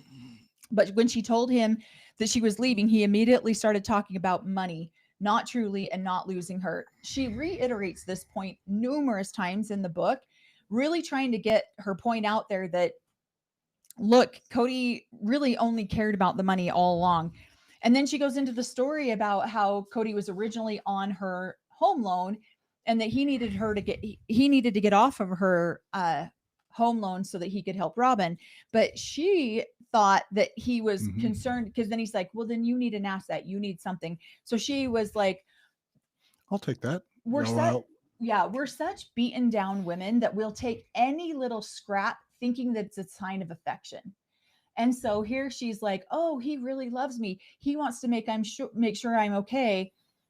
And so then he comes in with this tiny little scrap. No, I want you to have this. And she's like, oh, I love it. And then later on, when it's coming, well, I'll going to take that asset and start a new life. Well, wait a minute. That's a family's asset. So he was saying the nice things to appease her, but then she soon realized that it was because he needed to be on Robin's. Right. So. And what she says on that is that she felt like he was doing everything he could to disentangle himself with her and entangle himself with Robin. And it's funny because I think he was actually doing that because he wanted to get entangled with Robin, so she couldn't leave him. But he wanted to leave Christine. No, I think he thought in his heart of hearts that Christine would never leave. She would be the last person to leave him. Well, right. Just like my dad thought my mom would be the last to ever leave. So she's so loyal. Let's have this asset for you, but because you'll never leave. Yeah. And so that's why he's so wounded that she was the first one to leave, because in his heart of hearts, he thought she would never leave because she was the one that probably knew more about the teachings of the church than most anyone. She would stay for eternity. Yeah. So here she is taking this tiny little like breadcrumb that he gives her and says, here, I want you to have this. And she thinks he's concerned about her. And then she realizes he's not. And she's mad because she's like, how can something that felt so important to her be taken away in 2 seconds? And it's demoralizing and embarrassing. Again, this is where a lot of, myself included, we don't stand up and take care of ourselves because we are embarrassed. I was embarrassed for years. Like a normal person wouldn't do this or say this. What was wrong with me? Why am I, but then go ahead. No, somebody just said on here, I don't know. I don't know, even with the show, how Christine has enough money. Well, she does, because she has been living a life honestly, very careful of the money, because she was taking care of the family and she wanted that money to go to its full extent. So she's been she's been given a very little amount of money to feed the family, to take care of the family, and she's budgeted it well. So usually women like this that get out are very great at budgeting money, taking care of money, saving money, investing money, working hard. And Cody has, I'm sure, worked hard throughout his life with the women and everything, but he's been accustomed to being able to spend money for sports cars, for this, for that, for watches, for diamonds and Robin's rings. These women don't go and do that. They are very good at budgeting. And so his big kingdom where he could just spend what he could has diminished. And now they're out working on their own, taking care of their finances. So making the money, cooking and making the money go further. And Cody's never had to do that. So he's always been able to get his special needs taken care of. And now he really can't. So right. She's going to be good at it. He's not. So right. Well, and then she just talks about how she's taking this to Cody. I'll give you my piece of Coyote Pass. I'm taking the whole home, which I'm sure she has some regrets over doing, but at the time she just needed to be done. And honestly, the emotional damage that she would have had to go through to fight for Coyote Pass probably wasn't worth it. She was just ready to just be done. And if she could just appease Cody and Robin and get away from them and start living her life without them in her life, why do that? Why? Yes, she could have done it, but man, let's just get rid of this guy and his wife. And sorry, Christine, sorry, Mary, or Janelle and Mary, you're going to have to deal with this. And look what they've been dealing with this guy for years. So, and so for her, she got her cash and she walked away. And today's cash is way more valuable than tomorrow's cash. Mm-hmm. So she was able to go start her own life. Thank you, Heather, for that super chat. It says the name of their LLC for the show was literally called the Cody Brown Family LLC. With family. Yeah. I mean, how did they even get around that? He really is a pig. Well, like Christine said earlier in the book, all of their names were on the account. He could go spend money as he saw fit. Now, I did see something the other day that I thought was so fascinating. And I really hope if any of these women watch this, which I've heard some of them do, that they go after him for embezzlement, for stealing money outside of what was done for the family. I really hope that those women go after him for that. Because I would sure love to see that. I would love to see this man get his, because they didn't want to hold him accountable while they're married to him, because all it causes is him to throw a tantrum, and they didn't want to do anything that would push him towards Robin. Now they don't care. Well, and here's the thing too, because Christine was able to just walk away from it, she could start her life at that point. Look at Janelle and Mary. They have both kind of, and I could be way wrong, but they have both kind of held off starting their lives. We're not seeing Mary date. We're not, because she doesn't want to piss Cody off. Because if she pisses Cody off, is it going to be fair on Coyote Pass? So they're like stuck in this limbo, waiting for this man to make a fair decision. So are they going to, she couldn't move forward. Anything. Janelle couldn't move forward with her farm. Mary, and so they're just in limbo waiting where Christine has a 12-year-old and she's like, I don't have time to mess around with this guy. I'm out of here.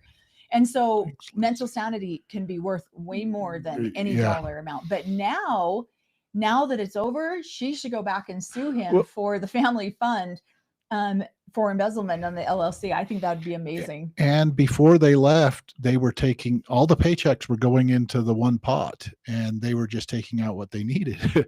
Now she can leave, and her whole paycheck. I felt like that was me. When I left, I got my whole paycheck to do with what I want. So it was like a huge pay raise when I left the AUB. So it was awesome. Well, then she also talks about in the book how when she needed to make a clean break because she needed to be authentic, and she's a character on TV, and she needed to be an example for other women and for other people watching her. And she knew that people would be watching this. So she wanted to break away with as much integrity as possible. Yes, some people think that she, was very highly taken advantage of, which I would agree. But for her, it was what she needed to do for her mental sanity. And I support that completely. Thank you so much for that super chat. Let's see.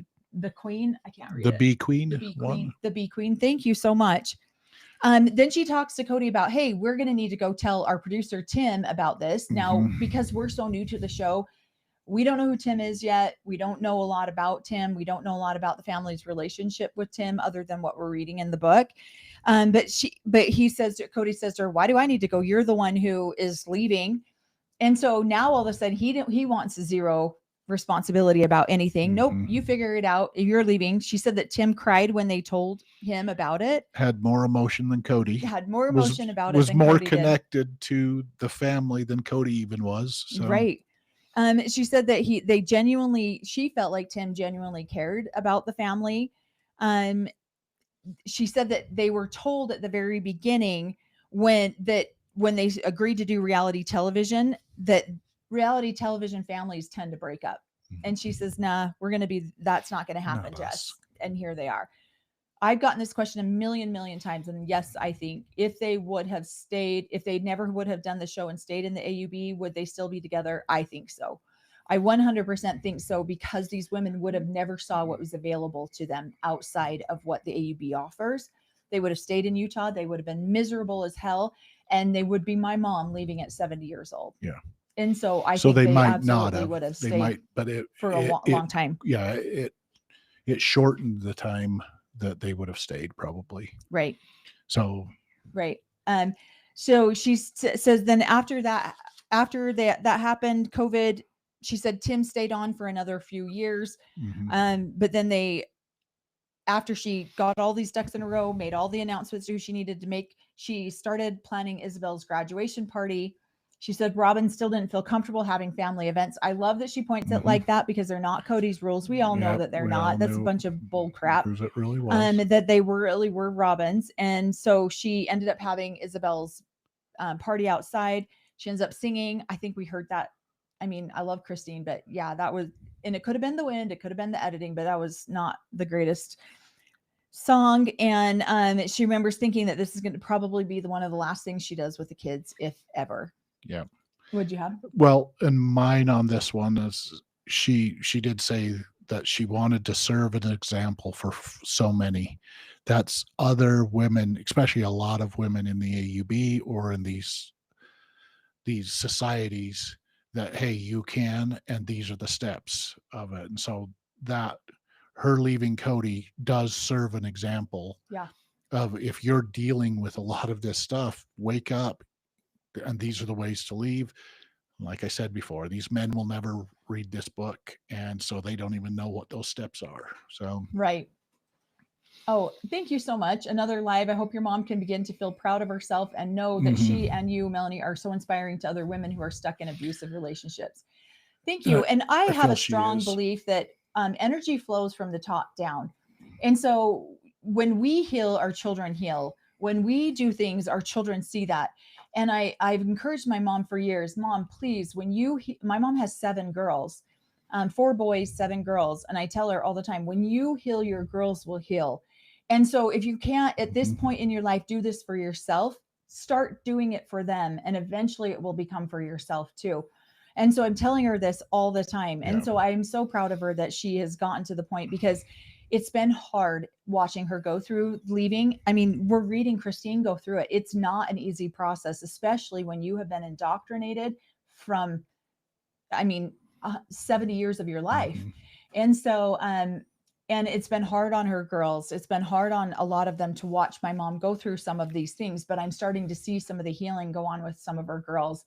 And so I absolutely am proud of her for doing that. Let's see. Yes, I agree. Goodbye. And she did start a wonderful life with David. Yes, embezzlement, but could they be in trouble too? I don't think the way Christine describes it in the book, they would go to Cody for their needs and he would write them a check out of the family account. And they would make decisions as a family. From what she says in the book, Cody's the only one who went in there and just took money out and spent large portions of it. Without the group permission. So if everybody was coming together to the group to ask for something and they agreed on it, great. But if he was taking stuff out without the agreement of the other wives, I don't know. Yeah. So, yeah. And again, you'd have to prove it, but they probably have tons of video of that. So, yeah, I love this one. I think Janelle could make a solid case for embezzlement since she contributed so much of the income. Not sure she would do it, but I would totally cheer that on. I absolutely agree. I would absolutely support that if they did that. Somebody asked why we started watching Sister Wives. When my dad became the prophet or the leader of the AUB, some of my family members decided to speak out, and I felt like what the content creators that they had chose were unfair and were more about making money than speaking truth. And so I decided to start my own channel. And so that's why I started the channel. And I had no intention of ever talking about sister wives, but people were asking questions. People were asking questions about it. And because we grew up with them, Corey grew up with Robin, and I grew up with Christine and Mary, and then knew Cody. The very first time Cody ever came to the AUB is when I met him. Then we decided, because people know the sister wives story, it's easier for us to talk about the abuses and stuff that happen and point out the good things that happen in polygamy when we see an example that people are familiar with. Mm-hmm. So that's why we started talking about it. Thank you so much, Catherine, for then that. I had to start watching it. You what? Then I had to start watching it to see what people were season 19 is the first season we've watched. Well, we all watched season 1. I think everyone in the AUB watched season 1. And then season 19 was our first full season that we watched. I didn't even watch season 1. I think I watched first couple episodes, and then I was like, oh my gosh, these guys are in trouble. And so the minute I didn't know who Robin was, I had never seen her, didn't know who she was, but the second she came on screen, Corey's like, oh, this family is so screwed. Like, they're done, because Corey grew up with her up in Pinestill. Okay.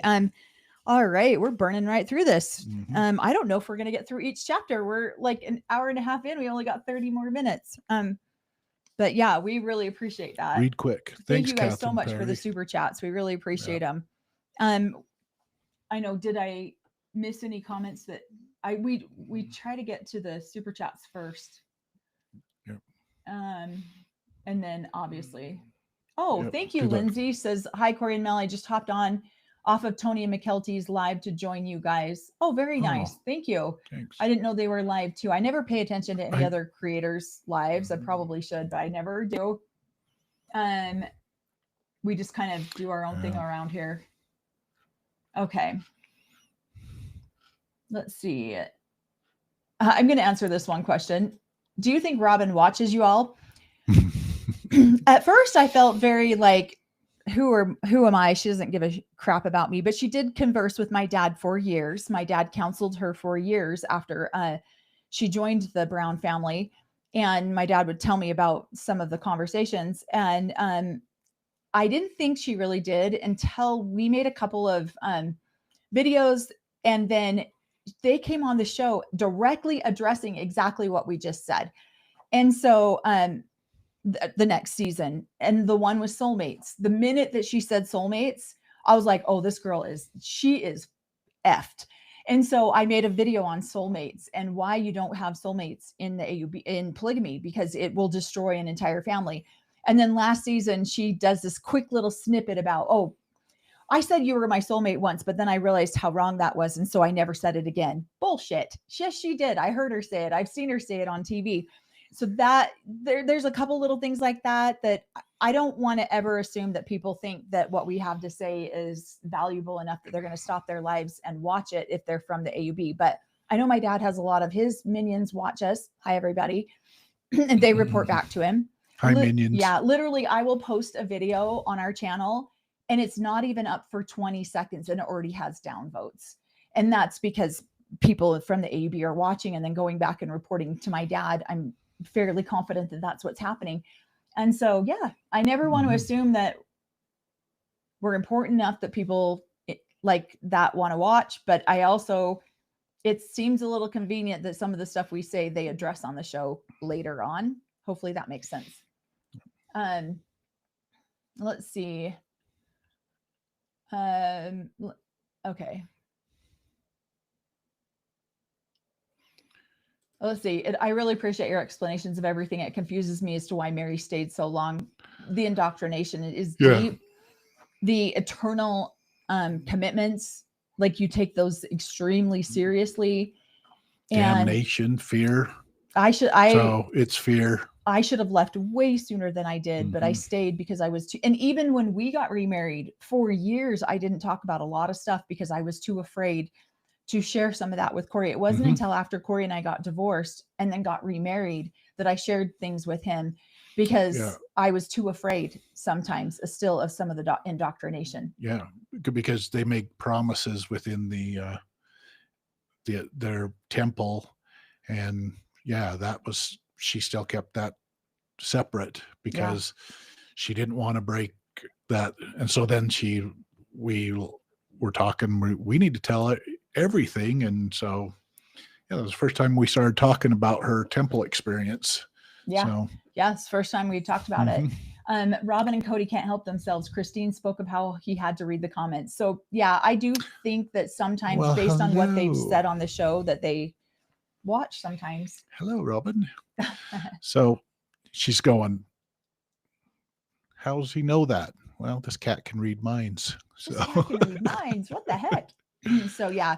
So I don't know. Do they watch all of our stuff? No. I mean, I don't watch a lot of other content creators stuff about sister wives because I just don't have time to do it. And I don't know. I don't care. So I don't watch a lot of other content creators. If I happen to jump online and I see another creator's live or something, I'll typically jump into the live just to and have it playing like if I'm making dinner. But yeah. So in the afterlife, if it is the way that the AUB said it was, I know everything to sneak into heaven. Yeah. So yeah, but it took us getting divorced and getting remarried. What? Jay Patel. Yeah. No, I definitely see that. Yeah. Yes. She told me all of her secrets, so I can sneak into heaven now. Yeah. Let's see. Okay, sorry. I try to get all of the ones that, if you were a member to our channel, I try to make sure I get to your comments too. I think Mary stayed because once Christine left, I think she thought maybe if she stayed loyal to Cody, would finally forgive her and love her again. And I think the sad part about that is that Mary held the top wife position for so long, and then Robin did dethrone her. And I think that was really hard for Mary to stomach that. So yeah. Okay. So chapter 35, it's about time. We have all said this to my mom numerous times, where she says, I told Gwendolyn I was leaving Cody, and her response was, it's about time. We've been begging my mom for 20, 30 years to leave my dad. Yeah. She finally just has recently in the last few years. And that was what we all said. Oh, it's about time. It's more of a relief for the children. So, right. So she talks about why Gwendolyn stayed is because, Gwendolyn stayed down in Flagstaff and to help her sell her house. And then she also talks about how she went out to North Carolina and was talking to Madison, had a couple glasses of wine, and maybe said too much. And she says that she needed to know that Maddie was okay with her leaving, as well as could I still be an Oma, or that's German for grandmother, to Maddie's kids. And Maddie's response was, frankly, we are all surprised that you stayed as long as you did. So many people are surprised when they stay as long as they do, but the indoctrination is deep. When you are told every day of your life from the day you were born that if you don't do this, you won't make it to heaven, that's really hard to break. It's like saying the sky isn't blue. And yet we all can see that it is. And so the whole section of the book, I'm like, this is why Cody's so angry with Maddie, because he has mentioned several times about how Maddie's a gossiper. She gossips in the family. Go ahead. And no, she's just supporting. She sees what's been going on. She's supporting those mothers that she loves, because all of the kids can see Cody's changed. All the kids see that he has distanced himself, not only from them, but from the wives.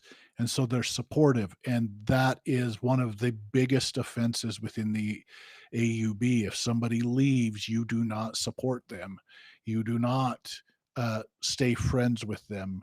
And that was one of my fears when I was leaving, that quickly went away, that if I was leaving and I'd been excommunicated, would I be able to come back and see my little brothers and sisters? And I was welcomed back with open arms. Most of my family was excommunicated and or left. And so that was great for us. But yes, that's one of the things that they kind of expect you to do. And when you don't do that, then you're on the outs. Yeah. And so Cody is pushing everybody that doesn't support him 100% fully you can't be neutral. And so if you're talking to the other Christine who is left, like Janelle was doing, he's going to start pushing her out and away. All the kids pushing them away. They are not loyal to him, so they're not welcome in his presence, if you will. And so, right. Well, and I love the way that these kids support her. Yeah. And some of my siblings from other mothers have done this for my mother as well. They've gone to her house, like, because my mom didn't make a big announcement. She just left and nothing changed. No one really knew for 3 years that my mom had left. And most of the kids in the family did not know that my mom had left. And because nothing changed with my dad's behavior. And so I love it that some of my siblings went to my mother's house. And I love that Hunter said in here, he was like, when was the last time you felt like you had a healthy marriage? Because Isabel now finds out about this. She walks in and hears this.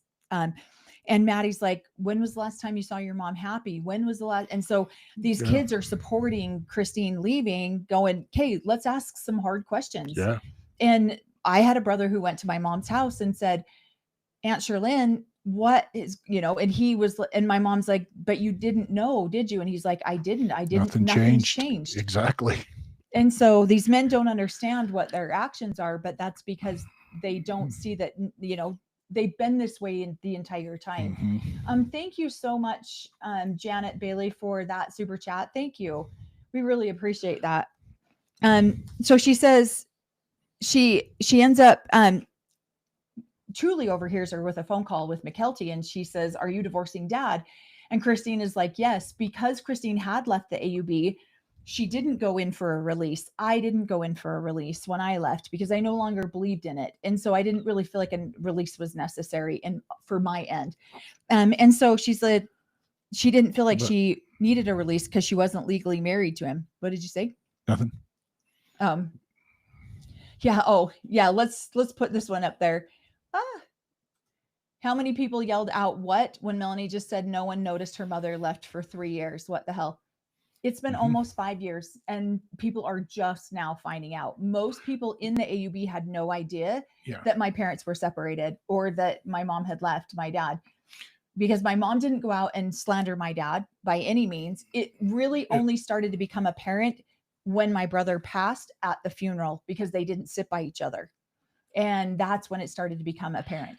Well, and because probably the prophet of the AUB has been touting, or he still considers he needs a full quorum to be the leader. And so he's not going to announce that one of his wives is at odds with him. If anything, he's preaching over the pulpit that they are all in harmony and they need to be more like him and his wonderful group of wives. Yeah. And so he's not going to point out any of his flaws or troubles going on. So if you're part of the AUB, you're being shown this rosy view of, and the only thing he's saying to people that might be talking to his wife that's leaving him is don't talk to her. And then he's painting a whole different picture. That's now what my dad is out saying to people. You can't be around her. She's full Don't talk to her. Evil don't spirits. Get her opinion. Mm-hmm. This beautiful picture of me as a prophet have 8 wives who are in total harmony with him. Yeah. So that's why this part of the book, I mean, we try to read these sections that we're going to go over that like within a couple hours before we do book club. So it's fresh on our mind. Mm-hmm. This one took us like just these 3 chapters, I think took us like 3 hours to go through because we pause and talk about everything. And so I love it when Christine is pointing this out. She's like telling Truly, she's like, we've been divorced now for 7 months. Your dad moved out of here 7 months ago. Have you noticed anything different? And Truly's like, no. Christine's like, okay, then nothing's going to change. And this is what's so sad. This is how absent these men are from their wives' lives and from their children's lives. And they don't even see it. Yep. These men. And I loved it when Christine was like, if you wanted 50-50 custody, you could have had it the entire time and you chose not to. That's again, these men are so absent. Cody was so wrapped up in what was happening with Robin and her children that he didn't even bother to pay attention to what was happening. And that's why he didn't see this one coming. He didn't see Christine leaving because he was too wrapped up in Robin and her family to even see this was about to hit him like a Mack truck. And that's why another reason why he's so angry with Christine is because he didn't have time to prepare. Because guess why? He wasn't paying attention to his family. She says, Truly is a smart kid. And she says, am I finding out last? And Christine says, yes. And she's like, but it impacts me the most. And I'm sure that Christine felt sad about that, but she was wanting to keep her little girl. You could, again, I don't always agree with living in delusion, but Christine wanted to keep her as far away from the hard truth as she possibly could. Well, not to have to stress about it. Right. It's not something that a 12-year-old needs to worry about. Yep. So she talks especially when nothing's changing. Cody's not coming around. Right. There's no big change there. Right. So the move was the big change. Yeah. Right. So she tells Christine, I feel like Christine was very respectful, way more respectful to Cody than he deserved. But she immediately lets Cody know, truly found out about this. So now she knows. And then when he comes in to talk to Truly about it, she's just like, yeah, whatever. She'd already had time to process it. She didn't really care. So Cody didn't get his big dramatic moment. Like, your mom left me. How do you feel about this? Which is probably the best thing that could have happened for that little girl, because it would have been all about Cody and what he was getting taken away from him, instead of, hey, how do you feel about this? Hey, what's happening with you? How can I show up for you now that you're going to be in Utah and I'm going to be in Arizona? How do I show up for you as a father? It's all about, look what your mom's taking away from me. He doesn't care about that either. Right. So. Right. So then Christine went ahead and let Mary know. And Mary said she had a million questions, but Christine told her, save them for when we're in person. She figured Robin already knew, because Cody took all of his stuff out of Christine's house, put it in Robin's house. And she already knew, Janelle knew, because they'd been talking. So then they get together for the infamous knife in the kidney scene, and they're filming it together. And she says that they filmed it as a group, and she just kind of blurted it out. This is scary. My mom still has not done this with all of her sister wives. She still has not sat down and said, yes, I left. Yes, I'm leaving him. Yes, I'm leaving Dave. Yes, I'm done.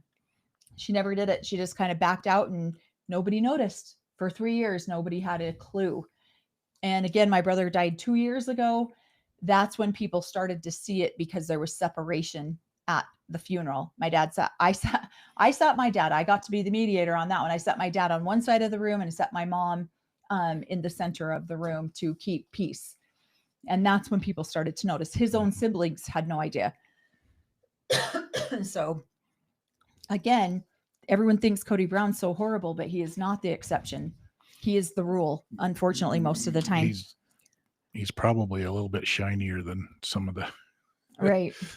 Yeah. And so she says, she talks about how she just blurted it out. I'm leaving Cody. Here you go. She says, I need to make a choice to have joy in my life and peace in my life. There hasn't been a lot of hope until I decided to leave him. And this is when Cody comes after her. Now, Cody's fully aware of all this, but I fully believe that he was so butt wounded, and Robin and him got together. This is 100% my own assumption that they got together and said, how can we make this the most dramatic scene possible for ratings so we can rack in those big checks now that Christine's paycheck's gone? I think they did that. That's why I think this whole scene was such BS, and it was masterly crafted by Robin and Cody. And and when he pops off with, I never said you could move to Utah. You never asked me if you could move.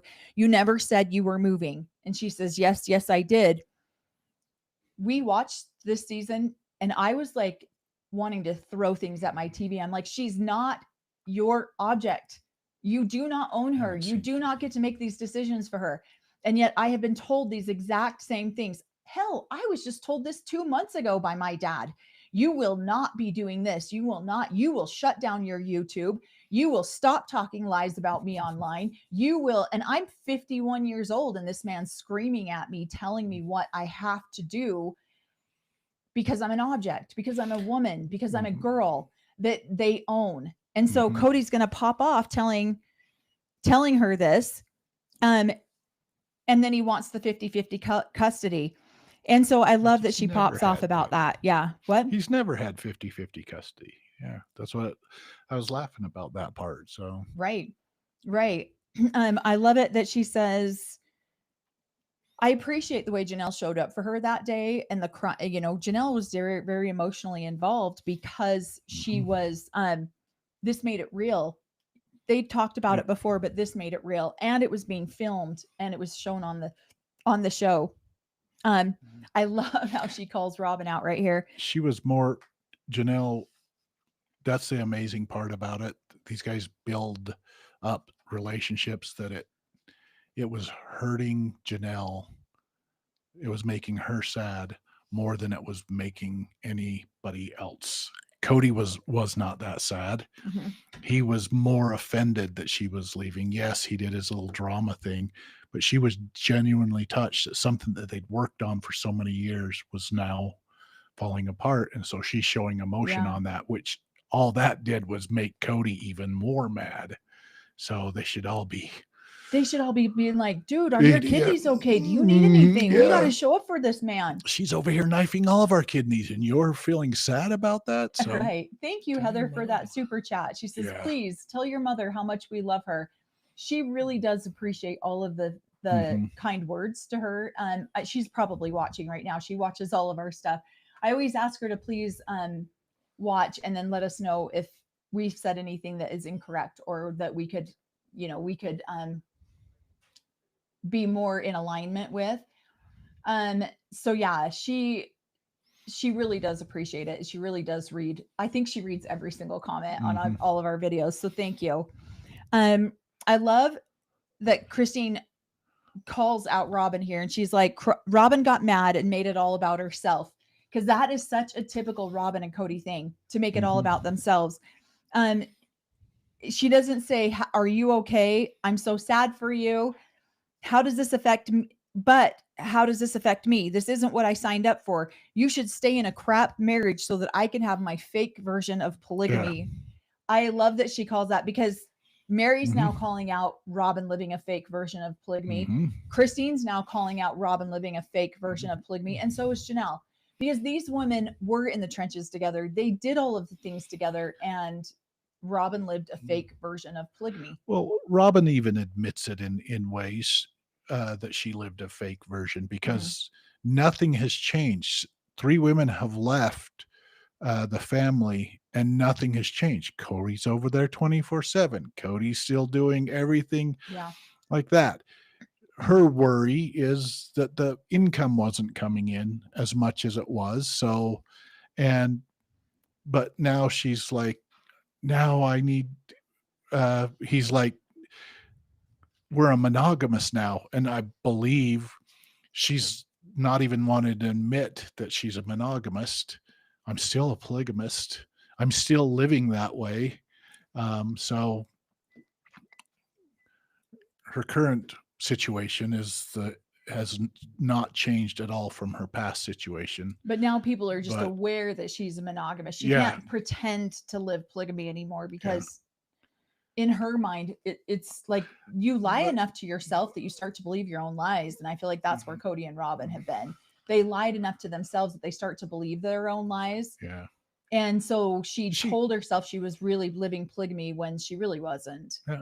I mean, she was. For all intents and purposes, she was, but for the show, she was living polygamy the way probably 80% of polygamous families actually do live polygamy. She just got called out for it now. Yep. Okay. So then she talks about how, she tells them, Truly and I'll be moving to Utah in 2 weeks.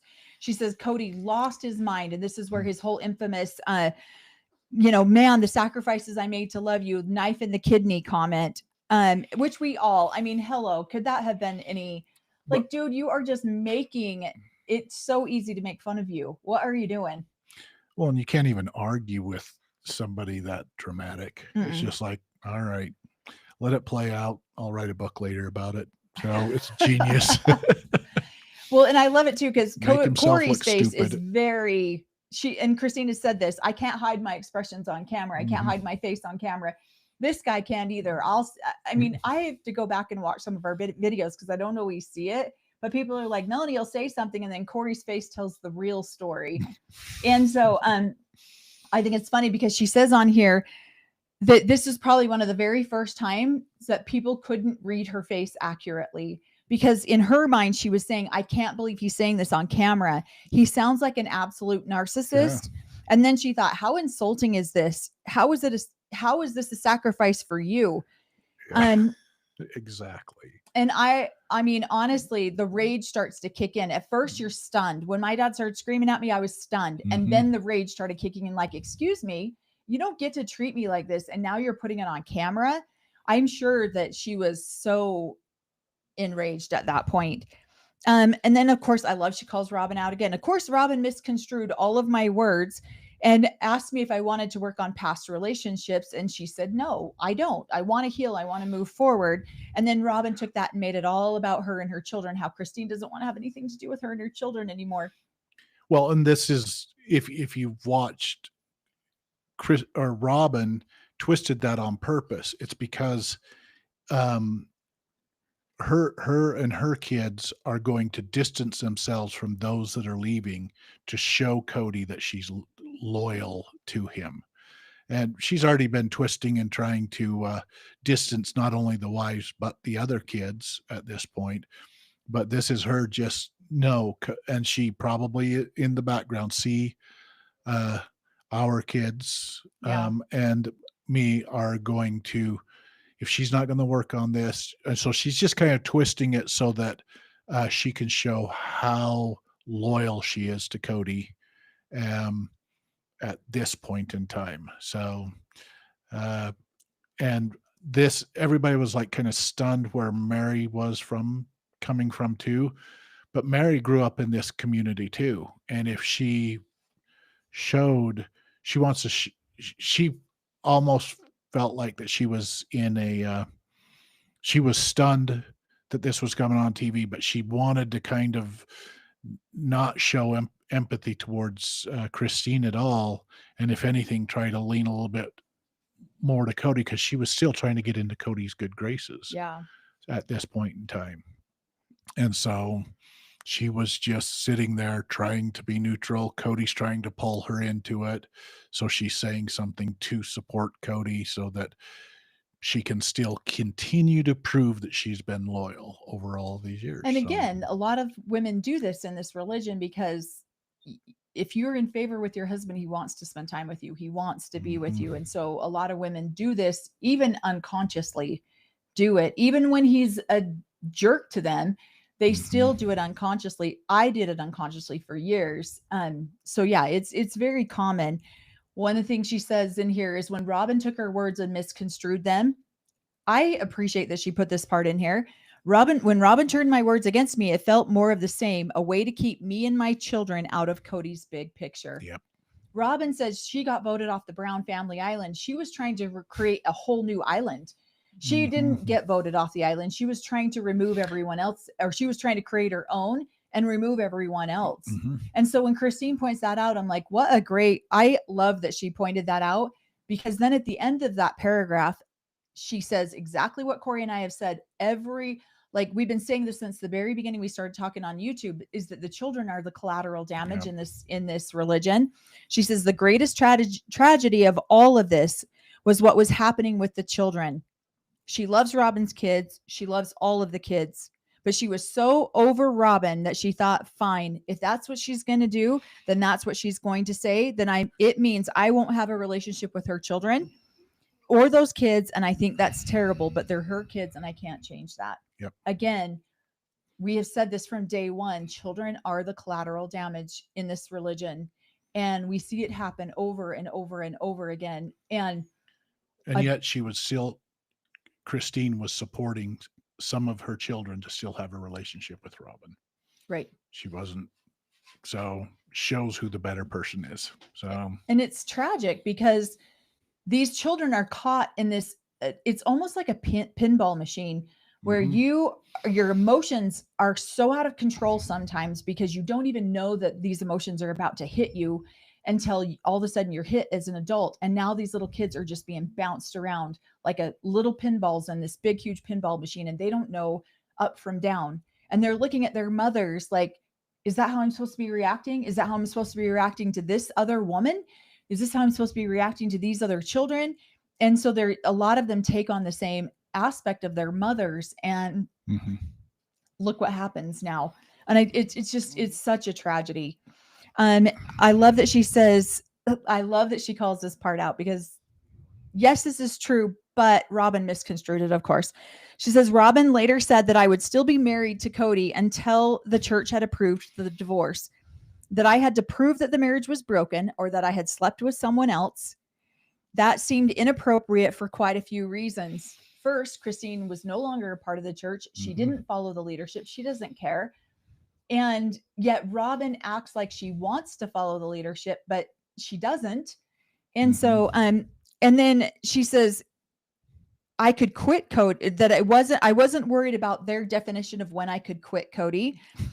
And third, I wasn't going to have a big family meeting and let everyone know when I made my big move and slept with somebody else. Like, I love her response to that. Yeah. And because yes, that is true. So much of what Robin said, yes, is true. If they all believed in it, but they don't believe in it anymore. So it doesn't matter. And Robin wants to still hold them to the rules and the doctrine or the laws of the AUB, but they don't go to the AUB. They don't live like they don't care about the AUB. So Christine doesn't care. Robin only uses the rules of the AUB when it benefits her and Cody. So that's the only time that they bring up the rules and designations. I'm going to bring this up because it benefits me in my position right now. So, exactly.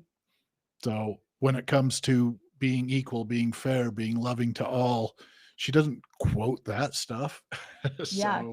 And so I think maybe she does. I haven't seen it all, but I think it's funny because she says, yes, it is true. In the AUB, if you have intimate sexual relationships with someone outside of your marriage, then your partner will have to get a release from you. They don't get a choice. Yeah. The priesthood will go to them and say, she's been unfaithful in this marriage. You have to get a release from her. She has to go through a repentance process and a forgiveness process. And if she does that and finds her way back into good graces of the priesthood, then at that point, she could come back into your family. Until then, you're done. You're released. Or if the man does this and steps outside of the relationship, all of the wives are immediately released from him, and they are to no longer have sexual relations with him. If they do, they are considered guilty of the same crime in which he committed. And so so if he commits adultery and these women have intimate relationships with him after, they are guilty of adultery as well. Yeah. So there's a lot of these kind of rules and regulations. And so yes, technically, if Christine had relations outside of the marriage. Well, the only time that would have really mattered is if Christine was looking to marry somebody else within the AUB. And I don't think she had any desire to do that again. Right. So I love this question. Do wives cheat on their husbands in that culture? Absolutely. And some of them have been on Sister Wives. Not the main characters of Sister Wives, but some of them have been on Sister Wives. And yes, they have cheated on their husbands with other members of the AUB or even outside of the AUB. Yep. And they have been divorced and left the AUB. Some of them have repented and tried to get back into the AUB. Corey's dad. So yeah. He did. He was caught doing things he shouldn't have been doing. But they're asking, do women do that? Yeah. Yeah. Well, that's what I just said. Yes, some of these women have been on Sister Wives as guest appearances on Sister Wives. Yeah. They have been on the show. They're friends with the Sister Wives that are currently there. And yes, they have been on there. And it does happen. I've seen it happen a lot. You say cheat, though, but it's more like moving up in the ranks, right? You're just moving up the rank about it. of it's sampling. It's moving up. It's only cheating if you do that with somebody of lower rank within the AUB.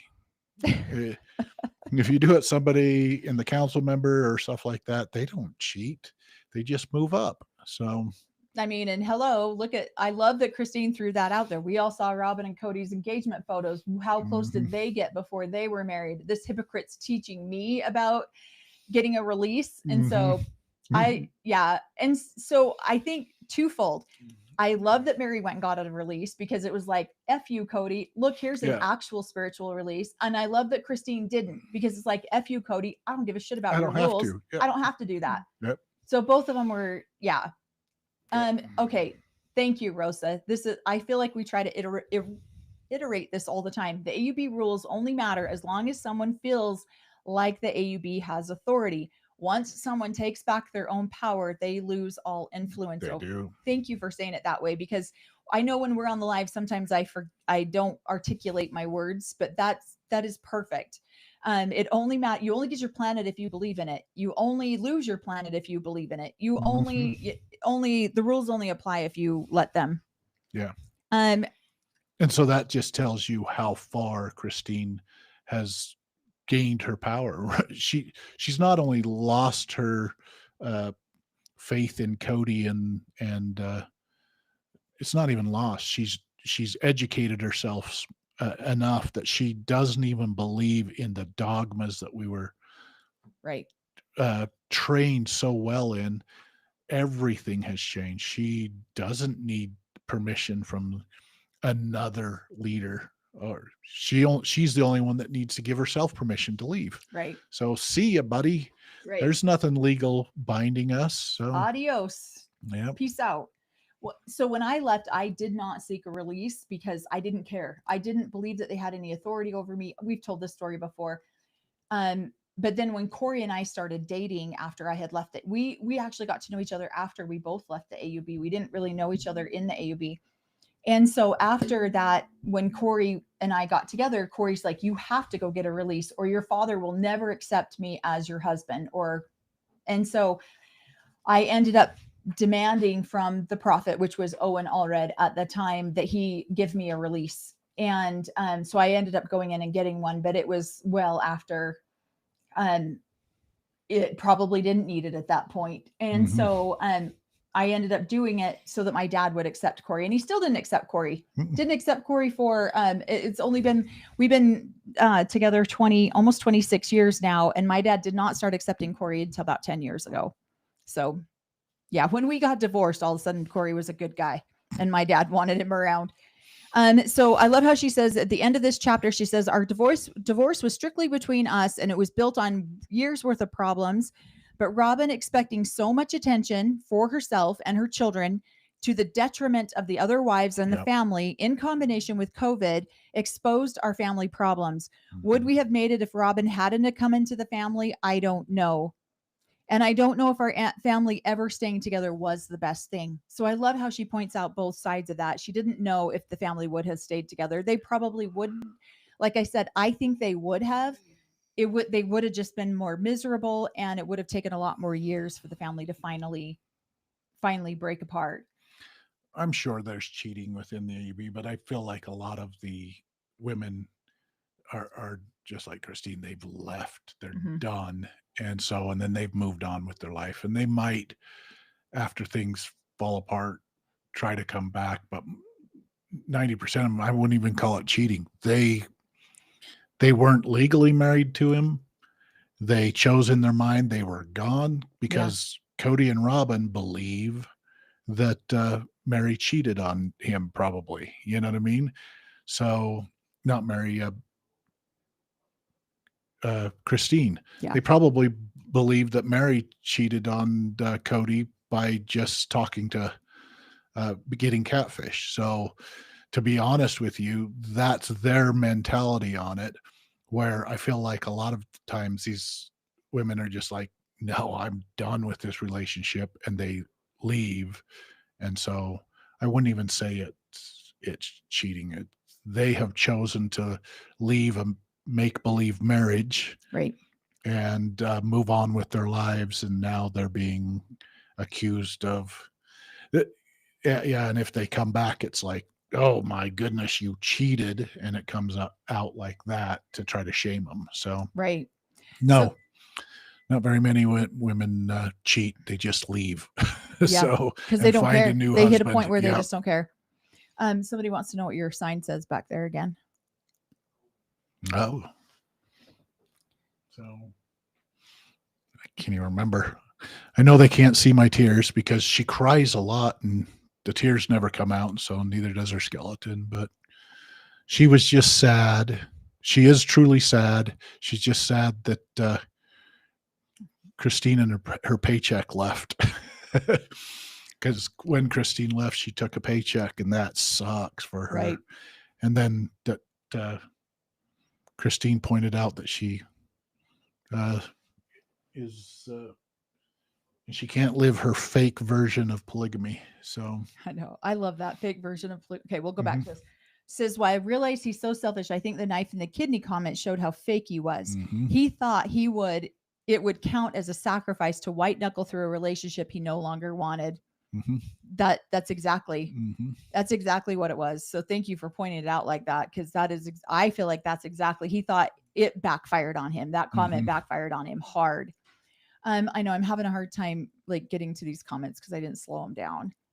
Okay, sadly, I think that ultimately Cody and Robin's house is going to be empty, and the only voices are going to be theirs echoing off the walls as their own children walk away. Yeah, because I'm sorry, children, I mean, there's, what is it, 20 seasons now of actually what went on. And if Robin and Cody allow their younger kids to watch those seasons, but eventually those kids will watch it and realize that there was a great relationship with all of the kids, right? And there was a friendship, and they'll, unless they're totally indoctrinated, but I don't think they had. She might have indoctrinated the kids enough, but eventually those kids will kind of wake up of, wait a minute, I used to have a good relationship. I remember those good times.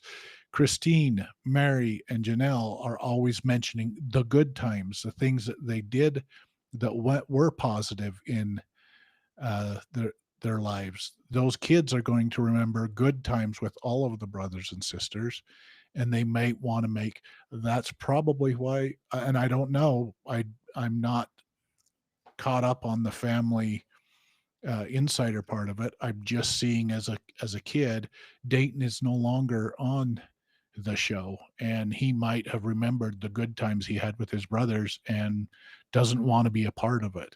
A lot of the kids don't want to be on the show.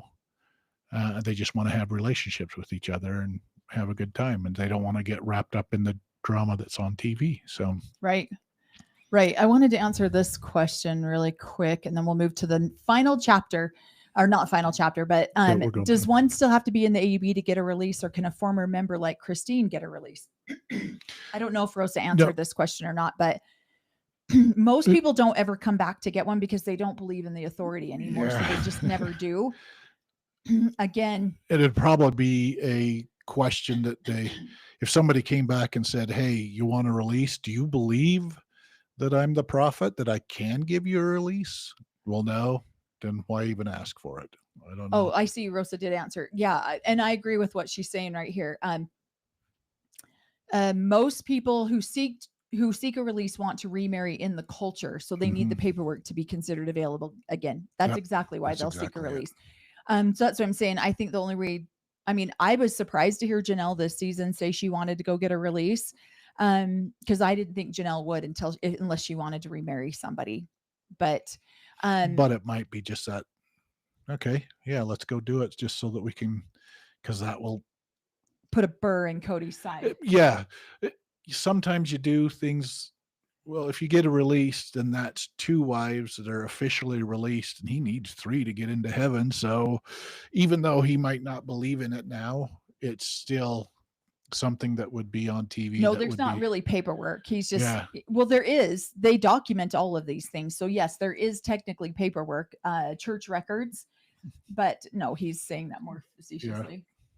One of the things somebody said wasn't Mary still in the AUB when she got her release? She wasn't. She had long left the AUB for years. She was already gone when she got her release. So yeah, she was not still in, but she went to my dad. My dad's the one who gave her the release. He had told me. Was he the prophet? Yeah. Then? Oh. Okay. Yeah. No, he wasn't. Yeah. When she got her release, he had told me. Remember, he told me he gave her the release. Yeah. and this is way before we started our YouTube. I think it was before we started our YouTube channel. My dad was like, well, Mary came in and got her release. So kind of told me what had happened with it. Mhm. And I was like, oh, shoot. Yep. I didn't see that one coming, but we weren't watching Sister Wives at the time. So we weren't paying attention to it. So I didn't, I mean, my dad used to confide a lot in me and tell me a lot of different things. Now he doesn't, but that was just one of the things we just didn't really, I don't know.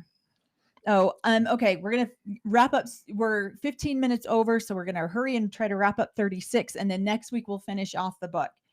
So chapter 36, I have COVID. I love this first sentence of this chapter. I literally laughed out loud when I read it. It said, I just divorced Cody Brown and I'm going to Disneyland. Mm-hmm. And so she celebrates her divorce from him by going to Disneyland. And I love that she, took Janelle, her and Janelle took Truly and Savannah and went and had a Disneyland trip. And what an amazing way to include your sister wife that you want to have a relationship with, and also help kids. These younger girls who are now Savannah, I don't believe was 18 at the time. She was still young. I love that this is very, very common. My dad has done this to my mom a million times. And Cody calls Janelle and says, I have COVID. Please come home. Bring me medicine. Bring me whatever. And Christine is like, you're my courier wife. Yeah. You're my courier wife. Yeah. Christine is like, there's Instacart, buddy. Figure it out. And Janelle's like, I feel guilt. I should go home. My mom has felt guilt and done this bullshit for my dad for years because my mom's always been a healer. She's very nurturing and healing. Janelle is very nurturing and healing. Mm-hmm.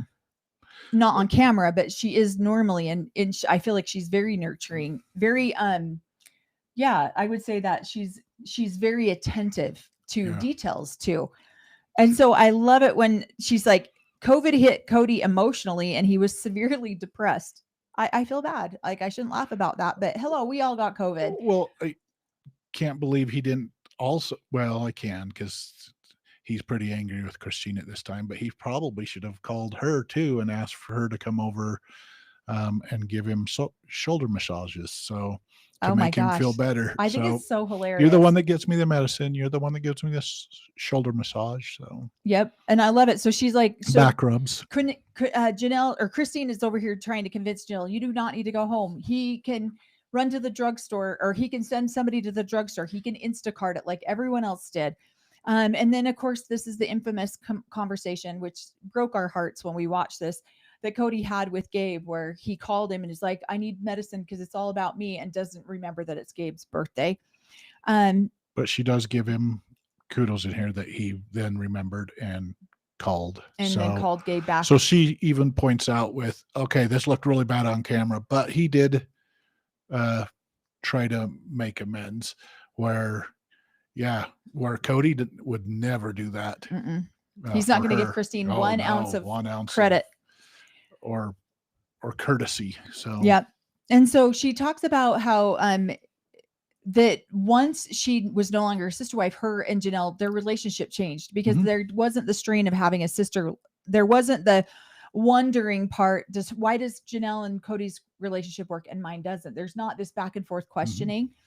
And so she says that she had been heartbroken for so many years that by the time she left Cody, she'd already processed through a ton of the grief.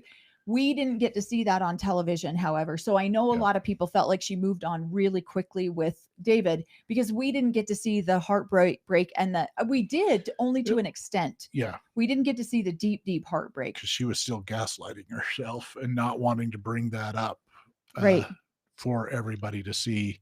But you could tell when she was going through the heartache part. So right. So, and I felt like when I got divorced, same thing. I had already grieved so much for so long that by the time I was done, I was just done. I was like, I don't need to play with this anymore. And so Corey and I got married shortly thereafter because I'd already grieved the relationship. So I fully understand why Christine is feeling this way. Then she talks about McKelty helping him find a home to live and how she didn't want to hang up her old family photos because it felt disingenuous. And I agree. I agree that that's got to be hard. I didn't have any family photos with my ex-husband, so I didn't have to worry about that. We never took family photos. He let me know all the time that he was not happy with me, so he didn't want to be in photos with me. So therefore, we didn't have any. So we take a lot of family photos. We do have a lot of family photos. I do. I appreciate that. And because I'm happy to be seen with her. Yeah, thanks, love. And she's happy to see me. I know. I do like that too. So she talks about when they moved to Utah, she would stop everything for her children. We do the same thing. We have made our children a priority because we know what it feels like to not be a priority. Exactly. And they have really struggled. I won't lie. When we started our YouTube and we're filming and they can't get a hold of us, it's like, what is happening? Why can't my parents, why can't we do this?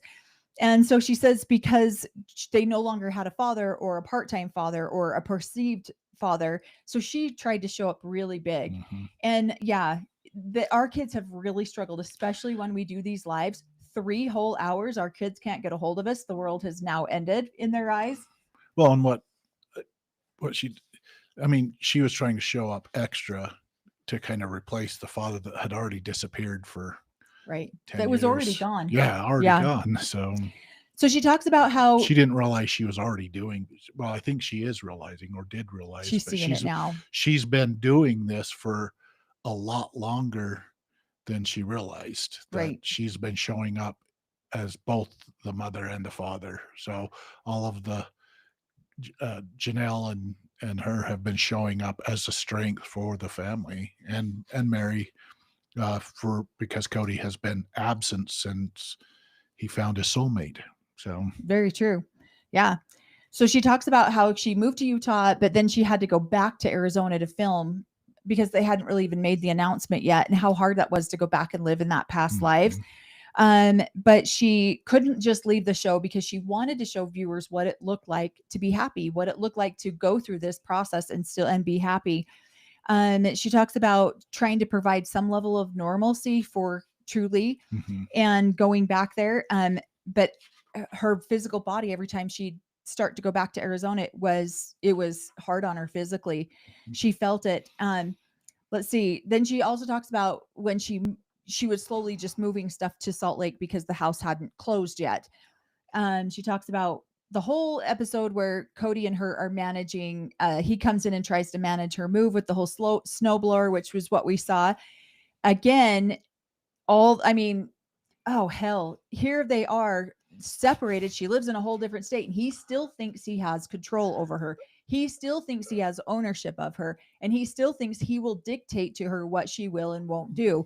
I love when she stood up for herself. It's like he hasn't even watched their own show, because all the other moves, the wives are in there putting everything together. Yeah, he's helping out here or there, but all of a sudden this time he's like, no, I'm going to be in charge. And she's like, well, you haven't seen the last episodes where usually we're the ones packing everything up. We just need your muscles, put it in the middle, and then go on your way. So right. This is for filming, buddy. Yep. You're the one who still wants the show. Yep. You're the one who wants the dramatics. Get your ass in there and move out my snowblower now. And so she said he starts making fun of her and saying things like, who's big and strong now? So she was angry that he did this right in front of the daughter, in front of Truly. And I agree. My ex-husband still to this day I don't think he tries to control me as much as he used to, but 10 years out of our divorce, he still was making demands or still thinking that he can tell me what to do because he owns me. Yeah, it's infuriating. Even when I got divorced and I went back into my father's ownership, and it wasn't until I married Corey that then I went into Corey's ownership, so my dad no longer had to worry about me. Well, for time and for financial reasons, I didn't hold a priesthood. It wasn't approved, and so in some realms, I think that both your ex-husband and your dad felt like that they still could control you in some way or the other. Right. So, and you resisted it quite well. So I did. And we'll do videos on that too. I got to get Corey. I think Corey's like comfortable enough in front of the camera now that we can get on and tell our own story, and it's not this. Yeah. So I think it's coming. Okay. So I love how she explains I just don't need you mansplain. Just move the damn snowblower and get out. like go home. Mhm. I love that she's finally making noticings where she's like, yeah, this drama used to be so big to me before and now it's not. I don't really care about it. Then she realized during that year that, or truly realized during that year, that she had only seen Cody 5 times in the entire year. This is very common for polygamous children to not see their father for years at a time. It's very common. Again, I saw my dad recently, but that's the first time I've seen him in over a year. The last time I saw him before that was at my grandmother's funeral. So I saw him at 2 funerals, a year apart. So this is very, very common. It's a little more when you're a kid, I would say, and that's just because we all lived in the same house. Right. He hasn't lived in the same house, so I really don't know how. You're more of the expert of when people are living in separate houses. Yeah. I would go months and months without seeing my dad. I saw my dad a lot more because we all lived in the same house, daily. Yeah. So she just talks about how Truly is just done. She doesn't need to go see her dad. She doesn't need to, she feels like she doesn't need to do it. She went and spent the night with Robin at Robin's house 1 or 2 times and felt unsafe and didn't feel like she belonged there. And so then that's a big word right there. She doesn't feel like she belongs. And that's not only on Cody, that's on the most righteous sister wife who does everything perfect. Yeah. So she definitely makes her feel uncomfortable. Well, and it's sad too, because then she's like, I'm not going to go see dad. He only wants to see his children, which is R and Sully, or R and Solomon. And a 12-year-old, she's identifying this and she's already tracking it. Kids are brilliant on seeing stuff that adults don't always see. And good for Christine for making it safe enough for Truly to verbalize this, because most kids don't verbalize it. They just eat it down and they stuff it, and then their emotions come out later as physical trauma. Yeah. She also talks about, we're going to bust through this because we are really on a long live now. So she just talks about how Cody's COVID had caused great emotional distress, which we all saw. We all had a good chuckle at. Poor, the whole world laughed at Cody's pain. We're all heartless and cold. And so she starts to chuckle a little bit, and Cody's like, it's okay, you're mean like that, and calls her mean. And she's sitting there. She has this epiphany. It's so nice not to be married to you. He kept talking about himself, and I just shut down. I didn't even care. I don't need to be here. This is the dumbest thing ever. There's nothing I can say that is going to make this conversation any better because he's already wounded. Right. So she talks about Janelle being one of the most loyal persons. So it made sense that Janelle stayed with him. She was pragmatic, and she realized that their money was all tied together. She had faith in that eternal bond as well. But nobody knew about, Christine's already said her goodbyes, but she has to be there for filming.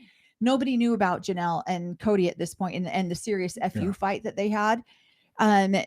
It wasn't until later that episode aired, and Janelle said, we're over. She later told Christine that she didn't feel like she needed to even tell Cody that it was over. I loved the episode where they were sitting at the Italian restaurant. And he's like, what about us? You skipped to the end. What about us? And she's like, oh, honey, we don't even exist in the same universe anymore. These women have never talked down to this man like this. And so I love that Christine is documenting this in a book.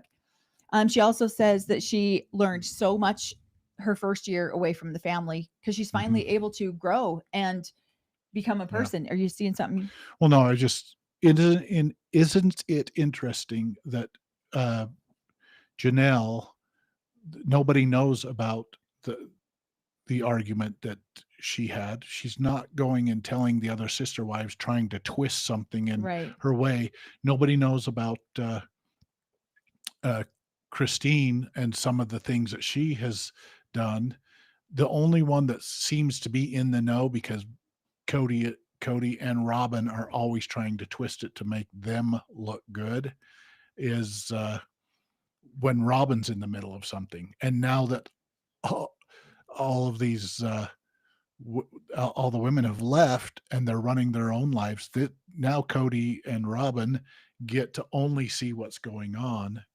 You know what I mean? And they're trying to paint their and again, the wives, they got a new home. Yeah, I saw it on the thing. who cares? Right. Oh, we saw that on social media. Yeah, We don't even care. Who cares? Okay. Yeah. So she just talks about how things were so much different in her own home, and that she was finally able to have her kids do exactly what they wanted to do. She appreciated watching McKelty and Maddie, and how they raised their kids. They didn't need a committee to decide how they were going to raise their children. And she also talks about how things changed so dramatically when Robin came into the family. They got rid of their weekend get-togethers. But now she was able to start bringing back a lot of these types of traditions. I love the way she said she started to celebrate Easter again because it was rebirth, new life, spring, and she loved chocolate bunnies. So that is the end of chapter 36. And she's basically leaving, I felt like leaving behind some of the hurtful things or something went on, but taking the really stuff that her kids appreciated and loved and carrying on with those. So. Yeah. And so I love that. I think this is just such a great book. I love how she did it. I saw somebody say, would you consider asking Christine on here? I've had so many people. My mom's begging me to email her and talk to her about it. I don't know if because we've never interviewed somebody before, I don't know if we will get to that point where we would reach out. I very well could. I don't know. We haven't done it yet. But I've had people ask me that all the time. So it's on our mind. We'll think about it. But yeah. So let me know what you guys think. Thank you guys for being so great in the chat tonight. The chat was amazing. Let me see. Was there any questions you wanted to? Oh, sorry. I started listening to the book again. No. Don't apologize. It's awesome. I think this is a great chat. We've just already gone so far over. Let's see. What do you ask? I find it interesting that this season, all of a sudden, something's going on that we're not privy to, because now Cody and I think Robin are making a big deal about a room for Truly. And so maybe it is the book coming out. Maybe it is something where she's like, yeah, Cody has hardly seen her. And so now they're wanting to try to paint a bigger picture. Like, you know what? I have yet to see, I've seen Truly with her mom in the last 2 seasons. But have we seen Cody and Robin and Truly in any videos? No. And so they got to talk about that this room's for Truly, when really, is it? Or are we just talking about that? So the invisible one, does she even want to come hang out there anymore? Is she going to feel comfortable with Robin? I doubt it. Right. So yeah. And honestly, we did see that Christine was on growing up in Polygamy with Sam and Melissa, which we adore Sam and Melissa. And I know my mom was on a call or something with Christine not too long ago. So I mean, there are connections. I know we could probably reach out. I don't know. I mean, maybe we will. We'll think about it. But we'd love to have her on if she watched this and wanted to be on. I'd love to ask deep questions. Yeah. So loved it. Yeah. We just don't know enough about the show that we would be able to ask her, like maybe the questions that people would want us to ask her. So, because we haven't watched the show, a lot of it. So we are on season 4. We're on episode 4. We just dropped season 4, episode 3. Our thoughts on that one. That one was just, that one frustrated. Like every episode, it's obnoxious. You're seeing the patterns. And so season 4, episode 3, we see where Robin, she spells it right out in that episode, why she never takes accountability for anything that she does is because her position is at the is it blame feet of her mother. She's learning things. Yeah. So let us know what you guys think in the comments. Thank you guys for being so patient. We went 30 minutes over what I was trying to keep these around 2 hours. We'll finish the rest of the book next Tuesday, same time, same channel, 5 p.m. Mountain Standard Time, and we'll go over the rest of the book then. You can email us if you have any questions. Again, if you want to follow us on any of our other social media, all of our links will be in the description. I will also put chapters in the description. So if there's something we talked about that you want to get back to, you'll be able to just go right there to the chapter. And email us if you have any other questions. We are putting together a video right now we've got several questions that we've gotten emailed. We're putting together a video on that right now. So let us know what you guys think. And thank you guys so much for being a part of here. Oh, thank you, Susie, for that super chat. Let's see. That's when she filed for child support. Oh, see, I've wondered that. People said that, but so now he's wanting to show that he's got a 50. That's why, yeah. So she filed for child support. So now he's trying to provide a bedroom so that he can say, oh, look, I have her. There you go. So see, there's the puzzle piece we were missing. So yeah. So thank you, everyone. Everyone have a great night. What? Any ideas that what Robin might be thinking, or her mom, and we'll put them up here. So yeah, and we'll put them up on our back wall here. But yeah, thank you so much. We'll probably try to go live again on Friday. It's a holiday and we have grandbabies that are in parades. So we're going to see if we can make that work on Friday. But